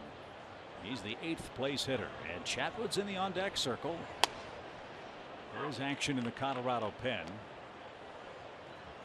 So we'll see how this works out. We're in the 5th. Colorado sent 10 to the plate in the 1st inning, scored 4 times. Chatwood's on the brink of history. He's got to go back out there. Yeah, he's walked 8. The record for the Rockies is 10 in a single game by a pitcher.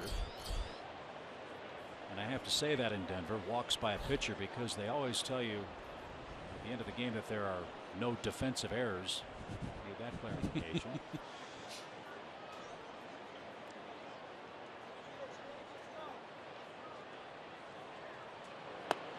It's Jason Jennings that walked 10 men.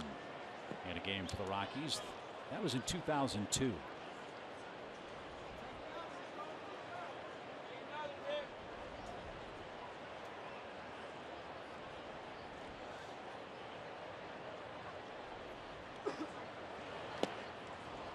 That ball backed up, and Hundley's perfect day is ended. De La Cruz has 2 strikeouts among the first 3 hitters he's faced. De La Cruz faced 1 guy Thursday night. Worked an inning plus, faced 5 guys on Friday night. Did not pitch yesterday.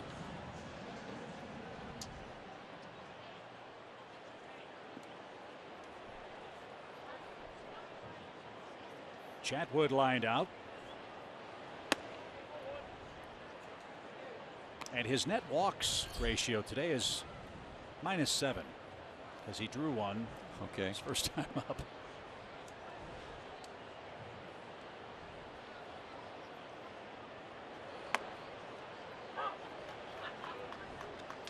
I mean, he could literally come back to the dugout and tell Walt Weiss, you know, don't worry, I'm just experimenting with some things today. See how this walk thing works. Walt might say, you sure you aren't experimenting with something else? Yeah. So that guy's in the stadium, right? He's up there on the rooftop somewhere watching the game on TV, and he could turn around and watch it live? Yeah. Huh. Or is it, no, is that it's the apartments across the street? Oh, okay, that's different. But he better turn around because he might be in range. Yes. It really is amazing how much downtown Denver has changed over the years with Coors Field. Invesco Field, I think it is, at Mile High, the home of the Broncos. Oh, now corporate sponsorship. Sports Authority. For now. Sports Authority Field. Used to be Invesco. They've got I think it's still called the Pepsi Center. That's where the Avalanche and the Nuggets play. But all of those facilities are within 2-3 miles of Coors Field. And you've got the Lodo area and the urban renaissance going on downtown. Bouncing ball up the middle. Nice play. And Chatwood hustled down the line for the Rockies, but he's retired for out number 2. The thing we noticed last night, and frankly the first 3 nights, is how lively downtown is here. The Rockies are a regional franchise. Braves are a very popular draw no matter their record from the days of the Superstation.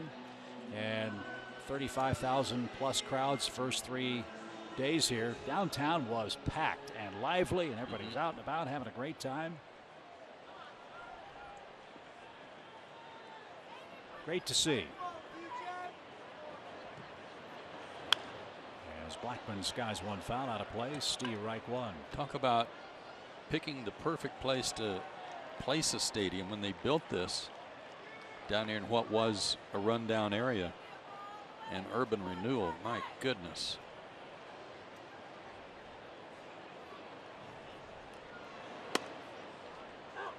Everywhere you look outside the ballpark, there's a crane.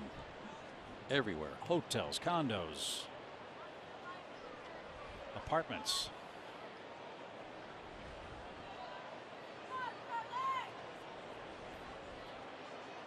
What a beautiful city. I read somewhere once that Denver gets more annual days of sunshine than virtually any city in the 48 states. Oh yeah, it's a misconception that it just snows here all winter. Wrong. Sam was telling me last night they play golf here year round. Doesn't get as cold as you think it gets in the dead of winter either.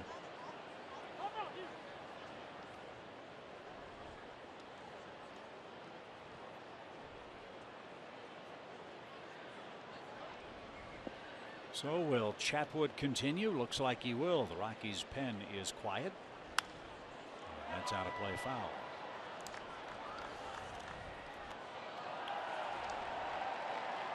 Giants lost again today. The Yankees beat them 5-2. Toronto shut out Seattle 2-0. Baltimore won at home 5-3 over Cleveland. Told you about Houston winning, Boston winning. Texas won 2-1 in Kansas City. Hearing whispers the Royals might be sellers at the deadline. That's down the left field line and headed into the seats. Injuries have really wrecked Kansas City's hopes to defend their world championship. They're not out of it yet, but they started play today 8 games behind Cleveland. Well, Alex Gordon's had a rotten year, barely hitting 200.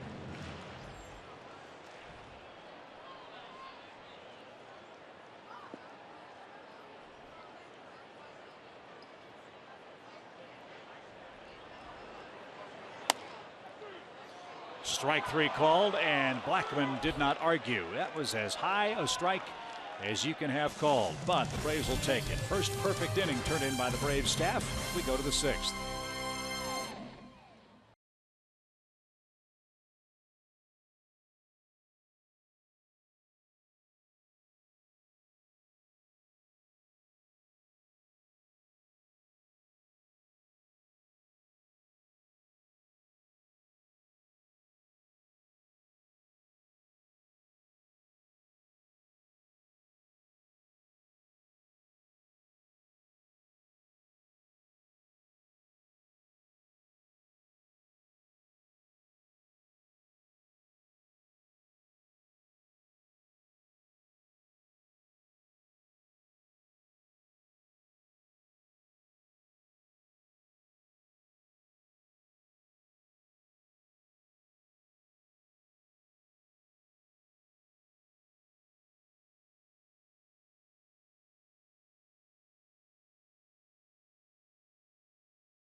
It was in Cooperstown, New York, as Mike Piazza and Ken Griffey Jr. were inducted. They had huge crowds and beaming smiles from 2 of the game's great players, and some tears too.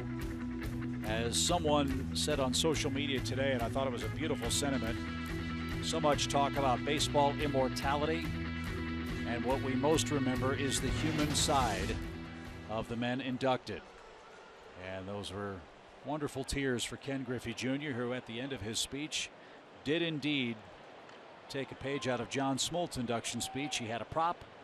Instead of a wig, Ken Griffey Jr. put on a Mariners cap backwards at the podium. And it won't be Chatwood going to work as Enciarte rolls out to start inning number 6. He is 0 for 2. This is Gonzalez Herman. I believe it was Herman that took the loss in that 1-0 game, the only time the Braves have beaten the Rockies this year. He worked the bottom of the ninth. The Braves put a couple of hits and a walk together, and Darno, or what is it? Darno got the game-winning hit. What does their PA guy call him today? He's changed his name about 3 times. Darnot, D'Arnaud.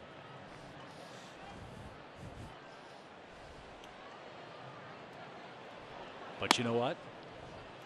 He will have the defensive errors calculated properly. That's probably what we ought to call Chase from now on. D'Arnaud? Uh-huh. Bless his heart. 1 ball, no strikes. And into the seats. Another laser beam off the bat of A.J. Przinsky. We haven't talked hardly at all about Mike Piazza. Talked a lot about Ken Griffey Jr. You and I both had a lot more personal and professional history with Ken. But what a remarkable story for Mike Piazza. As we said, a 62nd round pick to make it to the Hall of Fame, and Well, with the New York Mets, may have hit one of the most meaningful homers, not just in baseball history, but in maybe American history. He came against the Braves after September 11th up at New York. You were there, I wasn't. That had to be spine-tingling, terrifying, emotional, all those emotions wrapped into one magical moment for the Mets. Chipper said something that I'll have to paraphrase. I don't want to quote him, but it was something along the lines of Chipper said, "I hate to lose, but that was meant to be." That home run that Piazza hit that night on the first game back after the 9/11 attacks. It was basically everybody said, you know, that was the way that was supposed to turn out. It was for somebody to be a hero for the Mets and give them something to smile about, and Mike Piazza certainly did. And my goodness, it wasn't a cheapie. There's a shot to center. Blackmon got a late jump, but he's going to get there. And with good closing speed, Charlie Blackmon takes care of A.J. Przinsky, who hit it right on the button. And there are 2 outs. Read a story about Mike Piazza. You know what he's doing now in his post-playing days? Still owns a golf course, I believe. But he is also the owner of an Italian League soccer team in Parma, Italy. And Mike is really the chairman of the board over there. And according to this story, he heads to Italy once a month and is learning on the fly. And in that story, he suggested that he would like to see Derek Jeter eventually get into Major League Baseball ownership. It's been a great experience, although not in baseball, for Mike Piazza, who's very proud of his Italian heritage. Foul ball over Eddie Perez's head. And 0-2 for Ibar, who's earned 2 of the 8 walks issued by Chatwood today. There was a story when Mike Piazza first got to the big leagues with the Dodgers about his strength, his hand and forearm strength. That was incredible. That he could take a scale, just a scale you would get on in your bathroom, and he could mash it to like 210 pounds. Really? Try it sometime. I haven't seen 210 pounds in about 15 years. I'd like to try that, to be honest with you. But when he swung the bat, it looked like he was swinging a telephone pole. And he'd connect, and the follow-through was so great. I remember he'd hit himself in the back with the bat, wouldn't he? I was talking to Mel Didier yesterday about him. Mel Didier was one of the farm directors for the Dodgers at the time, and he said they were close to releasing him out of Bakersfield. Really? Yeah, that he wasn't even catching. He was playing first. He was DHing, and Mel went to watch that team play. There's a line drive by Ibar, and that's the second Atlanta hit of the game and the first since the first inning. And Mel said, I got on my high horse calling back to the front office and talked to the GM, Fred Clare, and said, hey, last I checked, we don't even have a DH in the National League, do we? He said, this guy needs to be catching about 4 or 5 days a week, and we've got him playing all over the diamond. Need to do something about it. And Mel said, it almost cost me my job because I was so emphatic about it. Well, that's amazing. We talk a lot about the inexact science that scouting is. Mike Piazza was almost a release player in A-ball, and he ends up in the Hall of Fame. And rightfully so. Brandon Snyder's going to pinch hit. De La Cruz restored some order for Atlanta, inning in 2/3 of perfect relief with 3 strikeouts.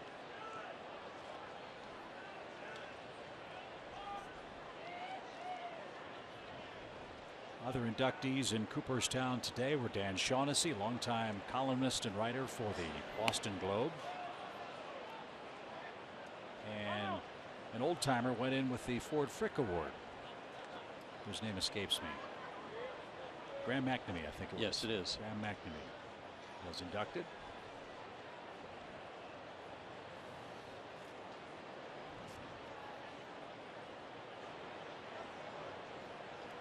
One of my favorite things to do the day after the Hall of Fame is go back and read the transcripts of the speeches. I can't wait to hear what Piazza and Griffey had to say.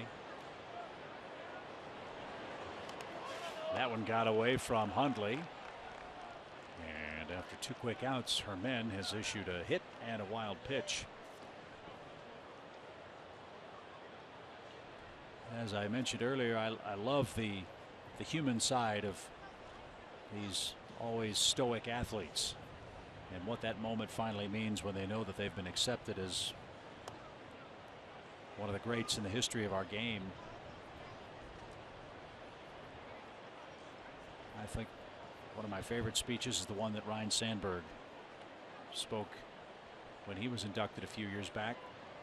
Talked about how great this game is and what the game meant to him, and how the respect of the game is something that always needs to be remembered. I thought it was a wonderful tribute to himself, to what he'd accomplished, but more importantly to the game he loves so much. If you haven't read it, I highly encourage you do.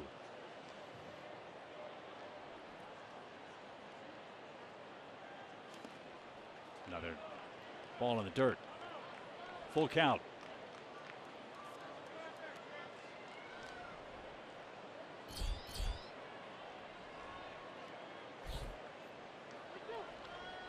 This one's a tough one to dress up for the Braves. They've been issued 8 walks. They have 2 hits. They haven't scored. Tyrell Jenkins gave up 3 home runs in 3 1/3 worth of work. And that'll take care of Atlanta as Snyder strikes out. And that ends the Braves' 6th inning. Big boppers are coming up for the Rockies. Buckle your seatbelts at 7-0.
Presented by your local Hyundai dealers.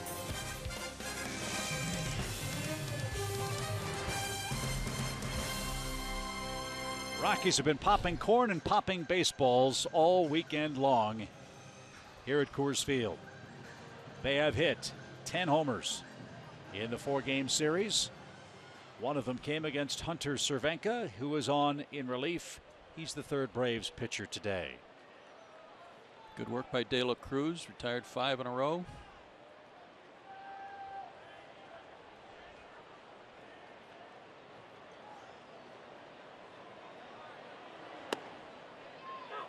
I don't envy anybody facing this part of the Rockies lineup. The way they swing it, LeMahieu, Arenado, Gonzalez, and then Story, who's lurking 4th. I'll tell you this, if you're a Rockies fan, you come to a game at Coors Field, there is no way you get up and go to the concession stand when these guys are coming up. Another opposite field hit for LeMahieu.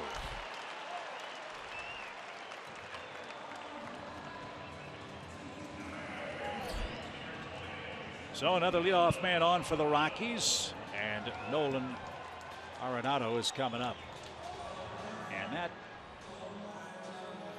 pretty much tells the tale. Yeah, it does. That kind of goes back to what I was talking about earlier about the Braves' inability to put those crooked numbers up, have big innings. And so much of that is the ability to hit the ball out of the park.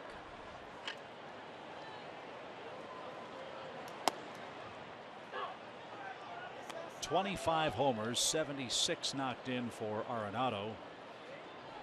He had a long 3-run homer into the Rockies bullpen in the first inning. In fact, it was 3-0 before Tyrell Jenkins got it out.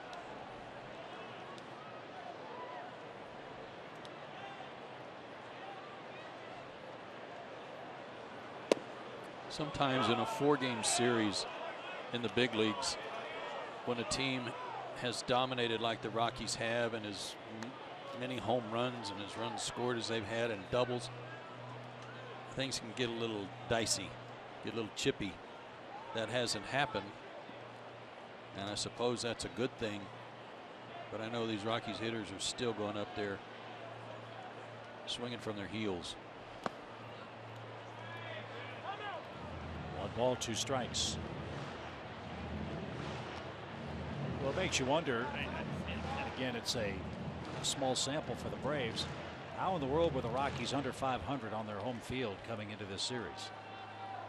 Hard to explain. They won't be, barring a big comeback by the Braves over the final 3 innings.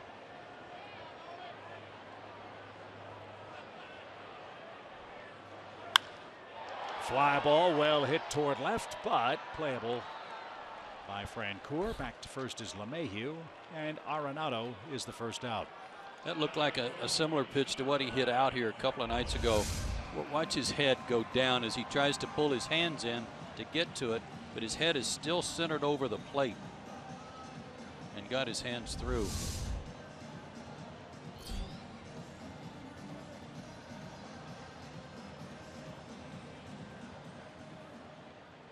Here's Cargo. Gonzalez was asked about all the trade speculation that's been swirling around him, and I thought he had an excellent answer.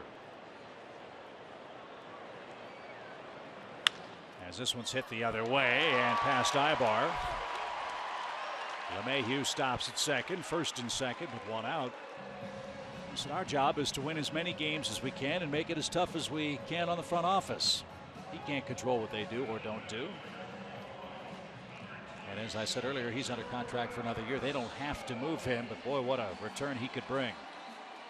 That last base hit there through the infield. You and I were here early getting our homework done, watching the ground crew get the field prepared. So this ballpark, the ball jumps like crazy. They were mowing the infield grass. It appeared they had a mower out. So I assume that they were trimming it up. And they were rolling the dirt. Told you. Making it harder.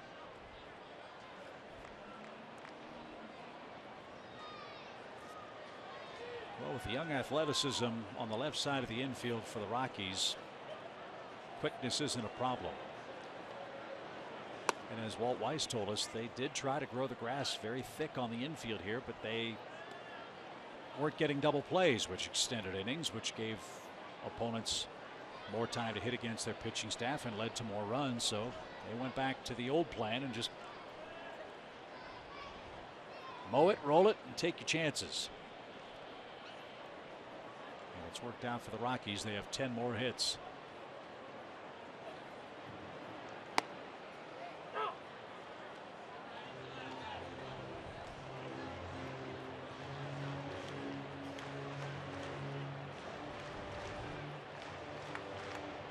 We've been talking about pitching story in. I'm going to do this on the Fox track.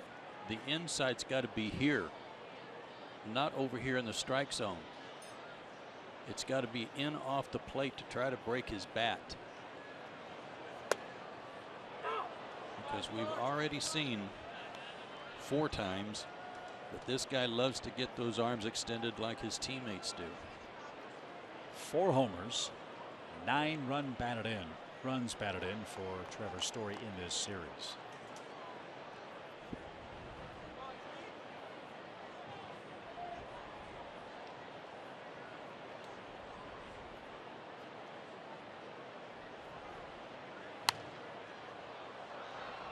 Into the seats.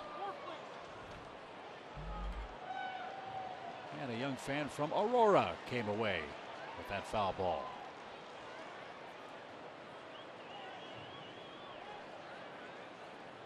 After the ball game, the Braves will bus to Wichita and catch our charter flight out of Denver and make our way to Minneapolis. That's way out there, isn't it?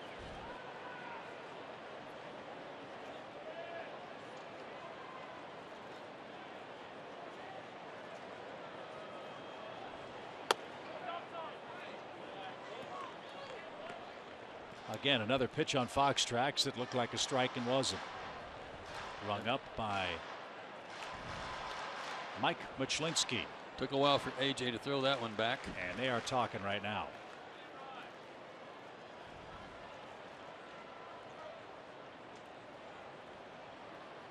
AJ's already been kicked out of a game in this series for ball abuse.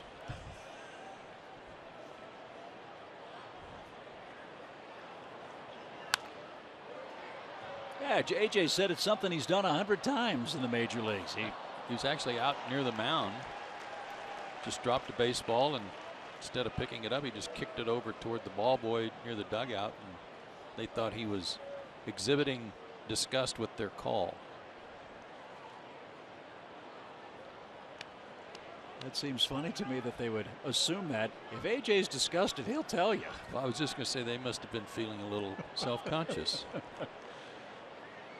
That was on the obstruction play that cost the Braves a run. And driven foul.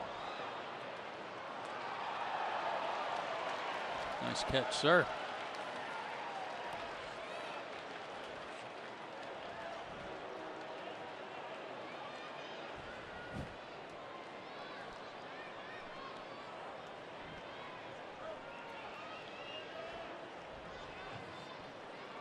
Two balls, two strikes.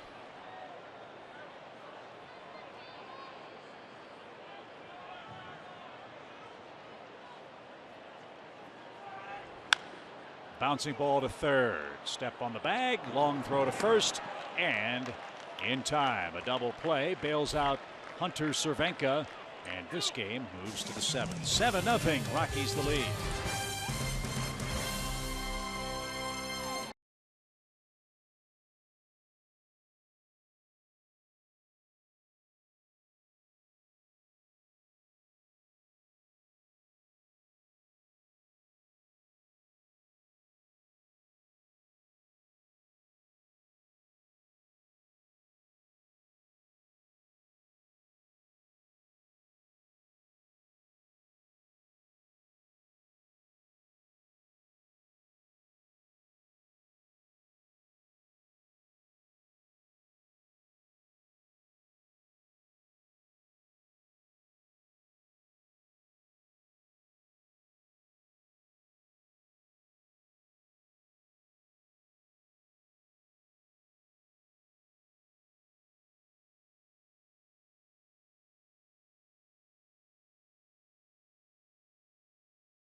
July 31st at Turner Field. This ticket package includes a Braves lunchbox and access to a pregame party with games and prizes. Go to Braves.com/back-to-school bash today.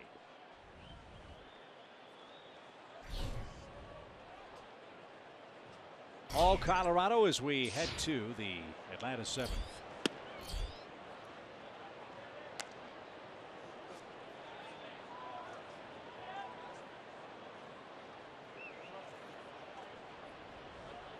Jace Peterson's walked twice. He has struck out once.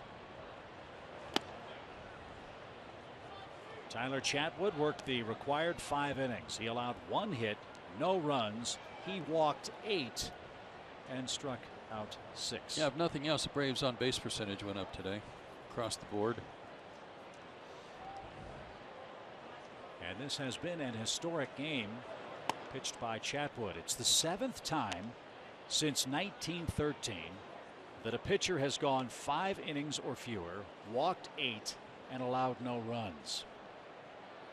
The last pitcher to do that was Gerald Alexander of the Rangers, who did it in 1991. Think about it. There's another walk. Ugh. Think about it. And he did it in Coors Field. He did that and he did it here.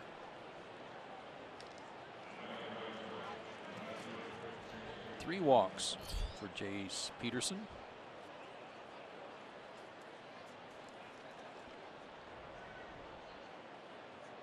Herman is mostly fastball changeup. Low to mid 90s fastball. The Braves have left 9 men on base so far.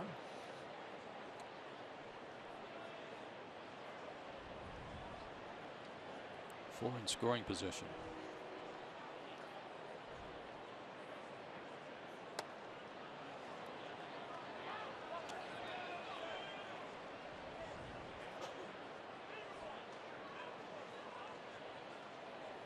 There's a whole lot of pawing around by the Rockies defenders. This has been a fun game offensively, but a real long game defensively. Not because the ball's been in play, but ball 1, 2, 3, and 4.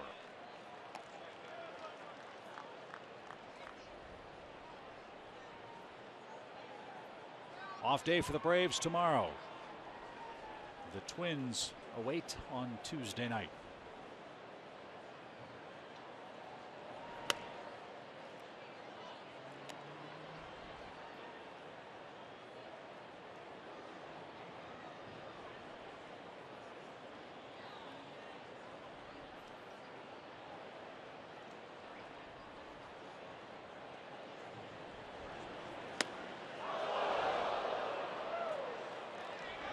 Get a little more pine tar, Chase. 2 balls, 2 strikes.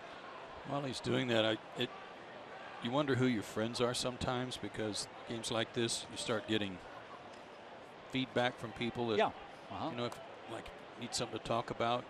One suggested international shipping tariffs. Another one had furniture making. Got another one from a guy who's got a fix-it show that wanted to talk about silver oak paneling.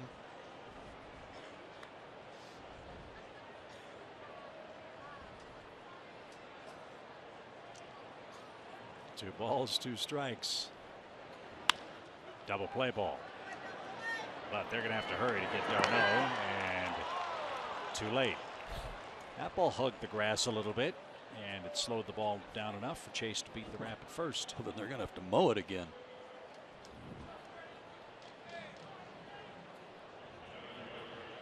Braves have scored a grand total of 6 runs after the start of the 6th inning.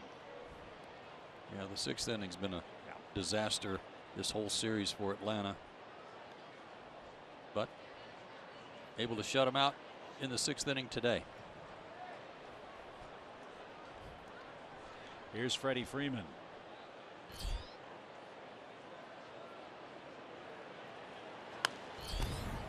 I will say this, even though all 4 of these games haven't gone the way the Braves would have liked them to, it appears they're going to come out of this 4-game series with their pitching staff in pretty good shape. You can get into a 3-game series here, and you can run through your staff in the first game and have all kinds of problems. If you're looking for silver oak or silver linings, whatever you want to call it, and the former might be a better option at this point, Roger McDowell and Brian Snitker have managed the bullpen very, very well, I think, in this series in Denver.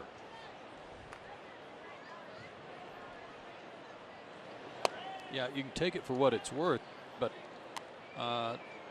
7 runs, 8 hits for the Rockies the first game, 4 runs, 8 hits in the second game, 8 runs, 7 hits last night, and a lot of that was late.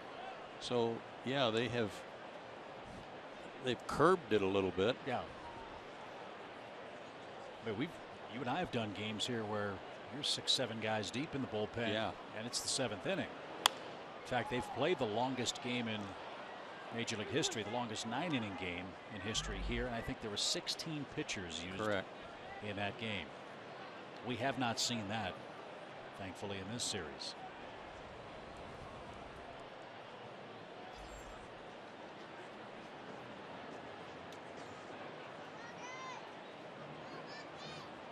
Two balls, 2 strikes for Freddie Freeman.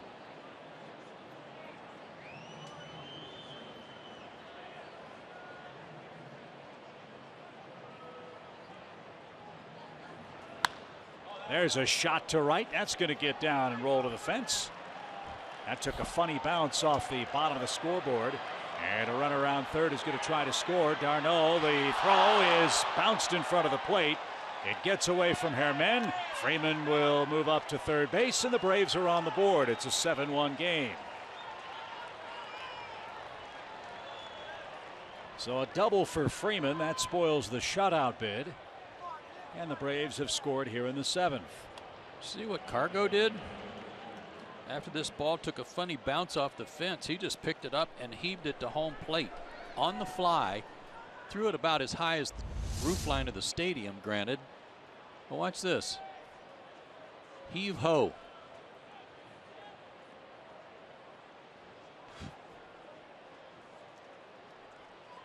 And by doing that, Freeman able to go to third.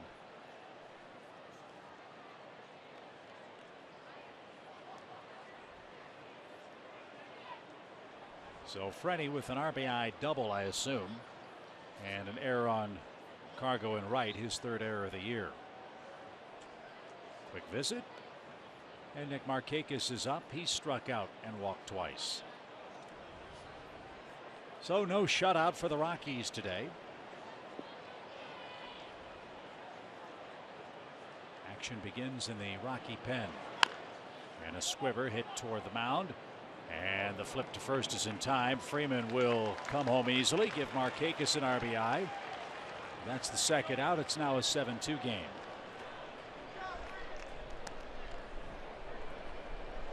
.49 runs batted in for Markakis.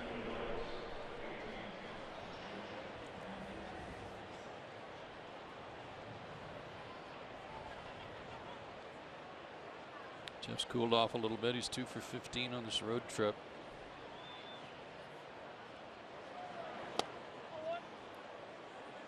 He'd gotten into a real nice groove when he was playing on a consistent basis, I'll say,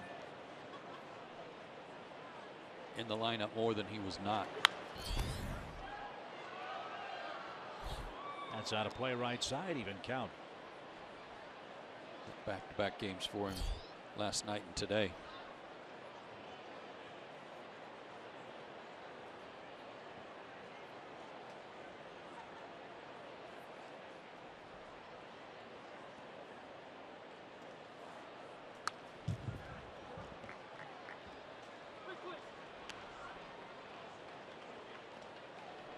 Looks like the ball is coming off his bat funny.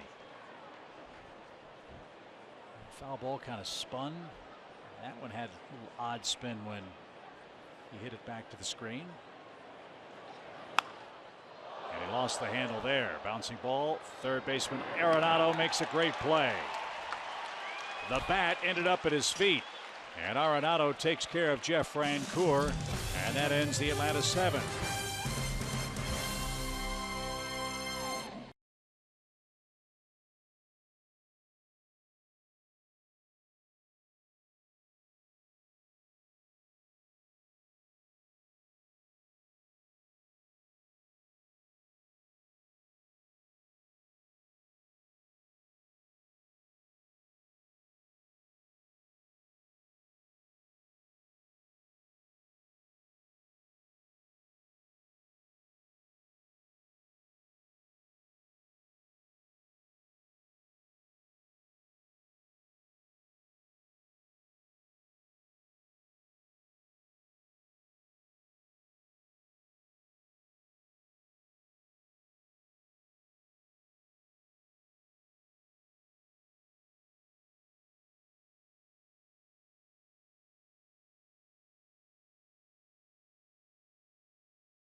Sherwin-Williams.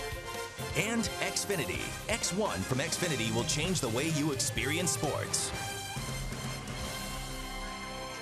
Time for our game summary. The Rockies have a 5-run lead and trying to complete the 4-game sweep over Atlanta. They played long ball early, and despite walking 8 men, Tyler Chatwood is in line to win. Well, the damage was done in the first inning, unfortunately for Tyrell Jenkins. 4 hits, 4 runs, including a 3-run homer by Arenado before an out was recorded. And they've just added on from there. Another home run from Story, too. First pitch is hit up the middle. Nice play at second by Jace Peterson to Rob Rayburn. And that's how Eric O'Flaherty is greeted, with a hard hit ball up the middle, and Jace to his right came up with a dandy. One out. Good play. Good play. I've seen Jace at times have some trouble going to his backhand, but not here. Good accurate throw, too. Hey, by the way, before we get too much later in the game, I want to wish you a happy anniversary.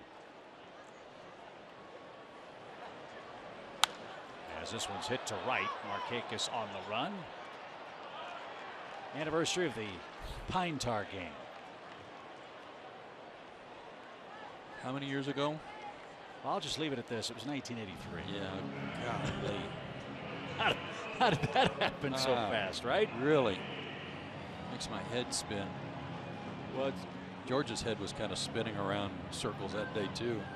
We've been working together now, what, 11 years or so, and I think every year I say the same thing, happy anniversary, and every year I get the same look from Joe like, huh, for what?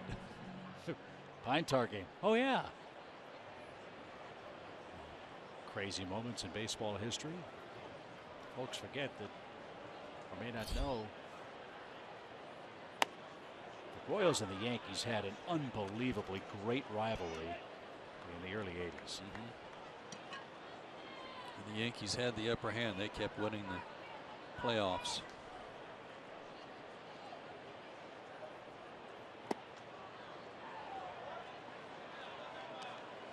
You want to talk about all the crazy slide rules and all that stuff? Go back and look at some of the slides during the playoffs between the Royals and Yankees at second base.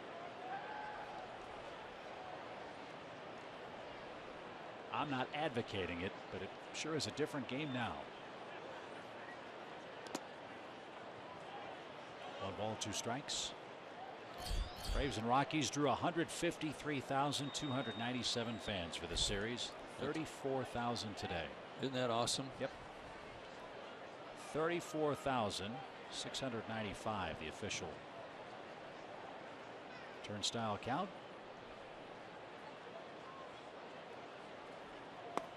Well, we had great weather. We had a little rain delay last night, but I heard somebody say it may have been the warmest 4 days they can ever remember in a row in Denver, visiting Denver. I might have to agree. Another shot to right, another chance for Markakis, and that will retire the Rockies in order. That is the second 1-2-3 inning turned in by the Braves, and we head to the 8th.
MLB.com @bat app. Stay up to the moment at any moment with game day, live game video highlights, StatCast, news, and more. Download MLB.com @bat, the #1 app for live baseball on your phone and your tablet.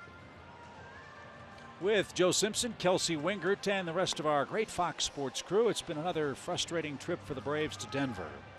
Chip Carey with you as we head to inning number 8. It's 7-2. Colorado is in the lead. They're trying to finish off a 4-game Braves sweep. And Scott Oberg, just back up from the minor leagues, is going to go back to work. He worked an inning last night. His 3rd recall from Albuquerque. Had a 1-2-3 inning.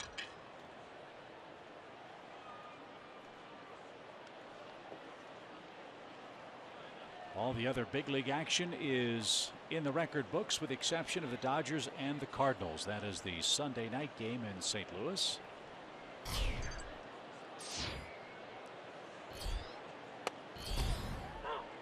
Winners today: Arizona, the Mets, Pirates, Padres, and the Cubs in National League play.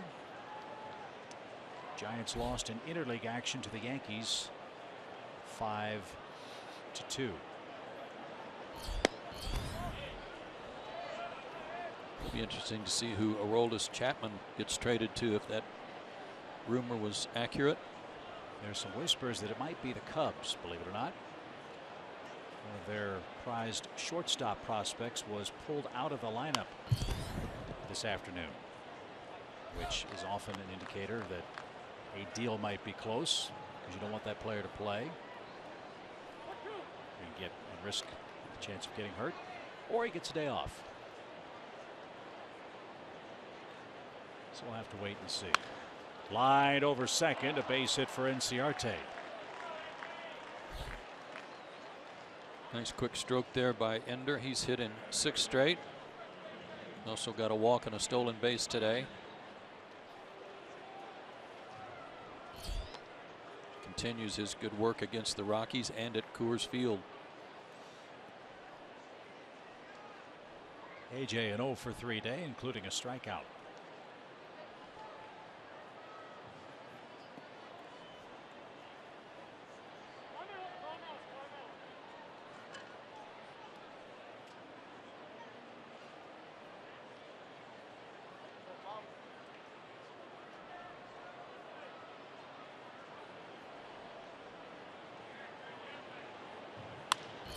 Fly ball hit toward left.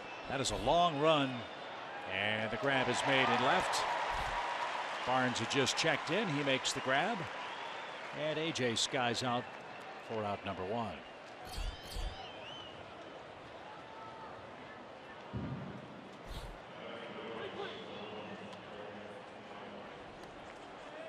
Ibar's reached base 3 times. A 6th inning single, and he earned 2 of the 8 Tyler Chatwood walks. Pitcher's spot is due next. Gordon Beckham's grabbed a bat. He's on deck, barring a double play. He'll come up here in the 8th. This 9-game losing streak at the hands of the Rockies on their home field isn't the longest run of domination for a Colorado club. They beat the Reds 10 consecutive times over a 2-year span. So unless the Braves rally, they'll be at the top of that list with the Reds.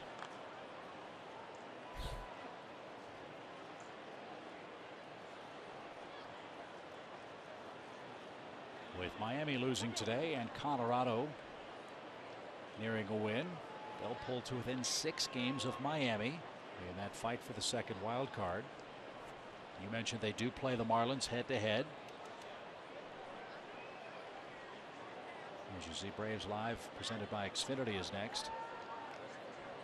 But they've got a lot of teams to climb over. Pirates, Mets, and Cardinals and Marlins for the 2nd wild card spot.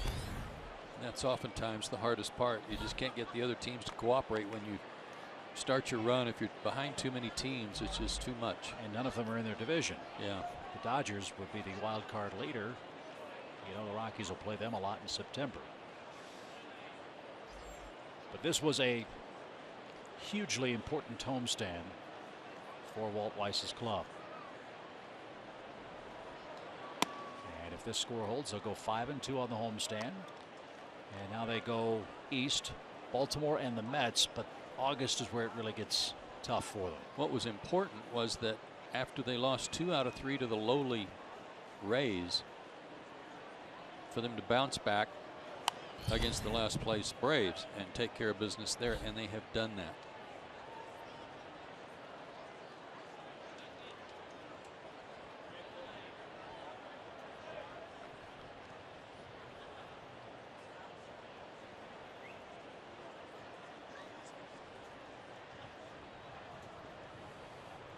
Two balls, 2 strikes for the Braves shortstop. And that one's looped into shallow left. That'll drop for a hit. So a 2-hit game for Eric Ibar. And he's on base for a 4th time. And now Hundley is out for a visit. Again, it's a 7-2 game. We've got Beckham coming up, then the top of the order. We've said it a million times. You just don't know in this park. That's why I said what I said in like the 2nd inning, and that is you got to pick yourself up by your bootstraps when you fall behind early here and just keep plugging.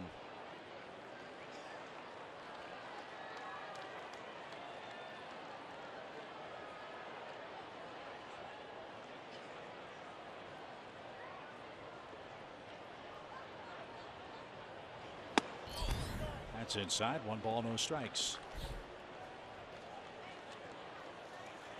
It's been a tough trip for Gordon Beckham at the plate. He's 3 for 23. One of those hits a homer.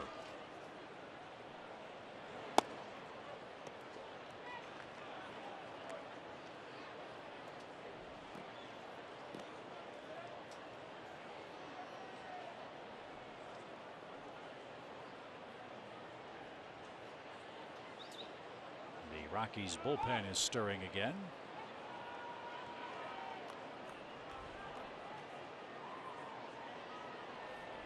A leadoff hit by Inciarte, a 1-out hit by Ibar, and the Braves threaten in the 8th. To the right side, LeMahieu got a bad hop, made a good feed, and it's a double play. This Colorado infield doesn't just bash the baseball, they catch it, throw it too, and that was a tough play, and it ends the 8th.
Bottom of the 8th inning, Dario Alvarez in to pitch for the Braves. A name that the Braves really want to see up here soon is Shea Simmons, who started his rehab assignment in the Gulf Coast League yesterday. He threw 1 inning, started that inning. He gave up 1 hit, 1 run, had 1 strikeout, and no walks. His 30-day timetable to have him back up here after his rehab would be around August 20th, so the end of August. So the Braves could really use that arm coming out of the bullpen.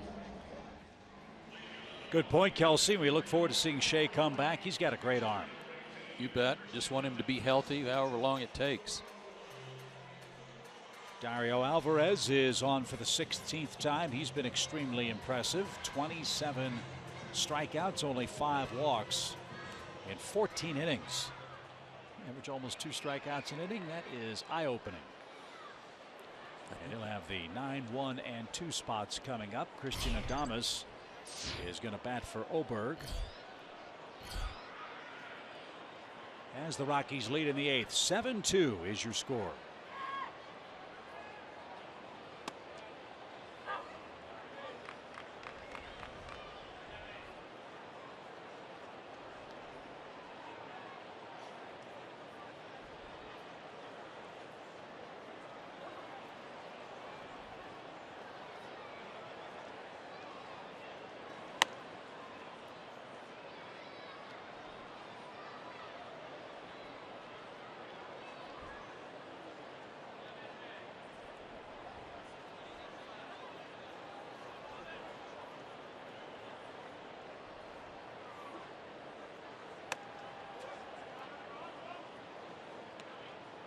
Alvarez has been very impressive with his fastball and slider.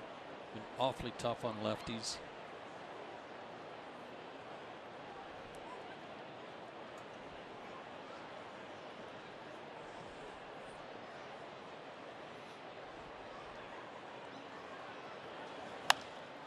Fly ball right. Nick Markakis has been very busy. Puts that away, 1 down.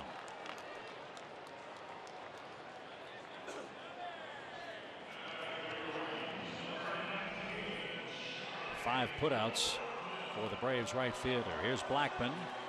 A first inning single, a stolen base, and a run scored. He's been held in check since with a couple of strikeouts in 3 tries.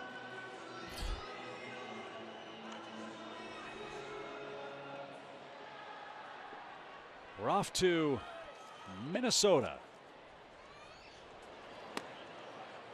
Off day in the Twin Cities tomorrow. Then Tuesday night, Lucas Harrell and Irvin Santana, the former Brave, will square off at 7:10 Eastern Time. Wednesday night, Mike Foltynewicz and Tyler Duffy will meet in Game 2 of that 2-game series. It'll be the 3rd stop on our 3-city trip. The Braves are then back home for 4 with the Phillies starting Thursday night. An off day on August the 1st. Then the Pirates make their lone trip to Atlanta, and then the Braves go on the road again for another 10-day trip. Twins had won the first 2 games of their series with Boston. Got beat today 8-7.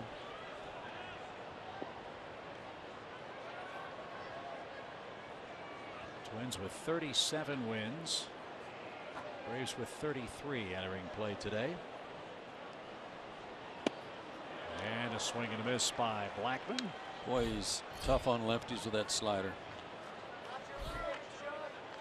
2 up and 2 down. Grammy-nominated singer Tori Kelly will be at Turner Field Saturday, August 20th for a free post-game concert presented by Coca-Cola and Delta Airlines. It's the Summer Concert Series. Field passes are also on sale for just $20 a piece. Get them at braves.com/Tori, T-O-R-I, Kelly today. August 20th. Oh, the Nationals will be in town. Game 3 of a 4-game series. Looked it up today. You know what Bryce Harper's hitting? No, sir. 248. Little surprising. Yes, it is. And Washington was beaten today. Line over short. LeMahieu hits it everywhere, and that one skipped past Francoeur, and it's up against the wall. And then Jeff drops the ball, and LeMahieu's on his way to 3rd. And he'll stand there with 2 out.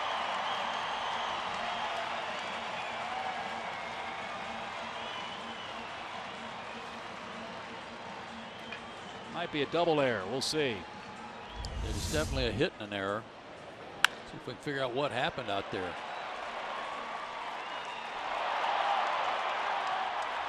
Took kind of a funny skip.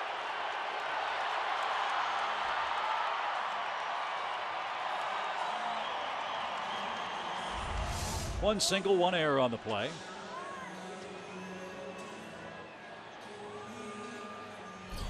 And it's been that kind of day. Now that brings Arenado to the plate again. So that's a nice luxury for the home fans to see their slugging third baseman come up. 2 extra base hits, 2 runs, 3 more RBIs for him. It will definitely keep a few of them from heading to the parking lot early.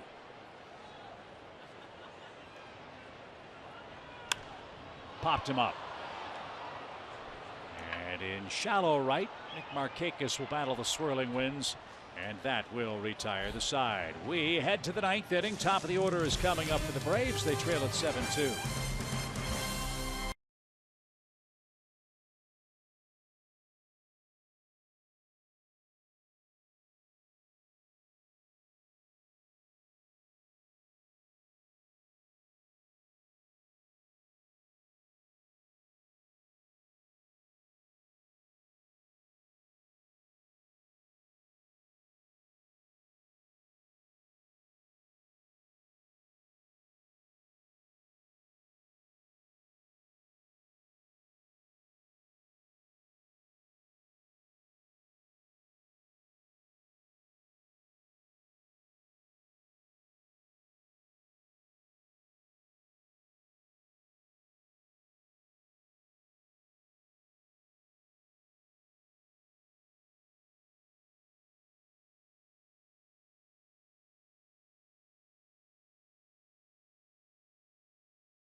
Number 9. The first 20,000 fans through the doors at Turner Field Saturday, July 30th.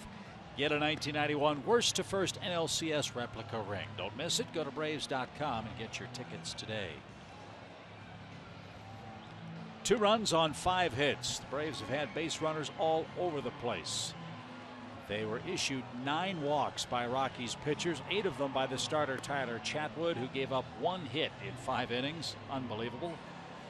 And now Jake McGee is the 3rd reliever to work, and low stress, low pressure situation, hoping the Rockies will get on track.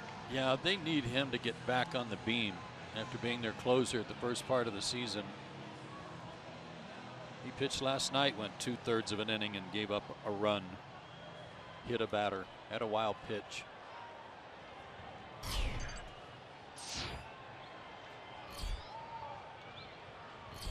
Awfully dark. Yeah.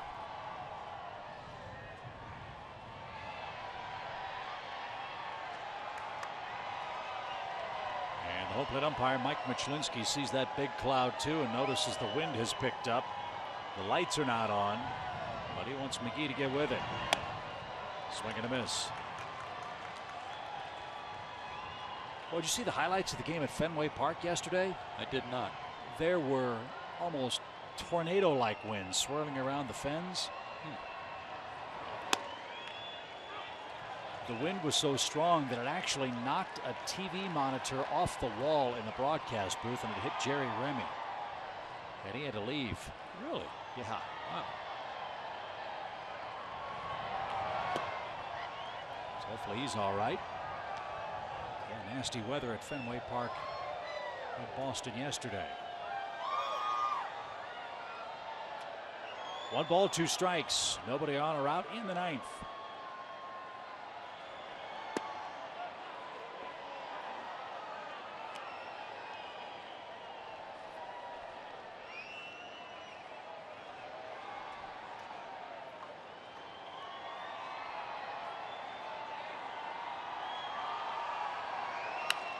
Right back where it came from and right up the middle. Story was parked right behind the bag. Perfect positioning. 1 out.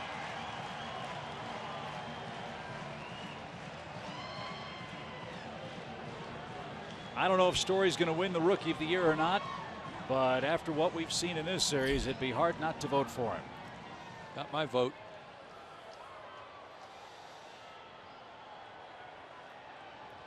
One away for Chase Darno, who's reached twice and scored once. I know Story's made some errors, but he's played really well defensively in this series and in Atlanta.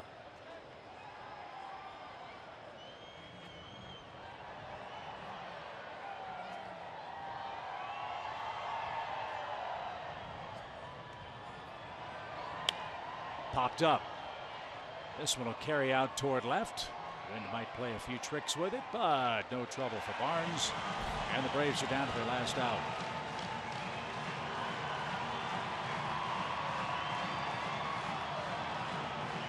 And it will be Freddie Freeman. Freddie had a multi-hit game today. He singled, doubled, knocked in a run, and scored.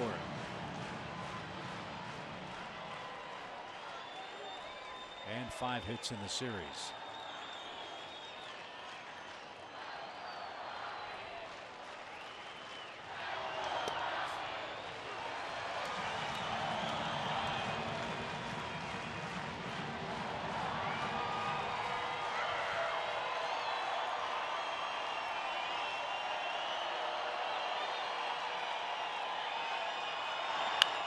That's to first. Reynolds kicks it.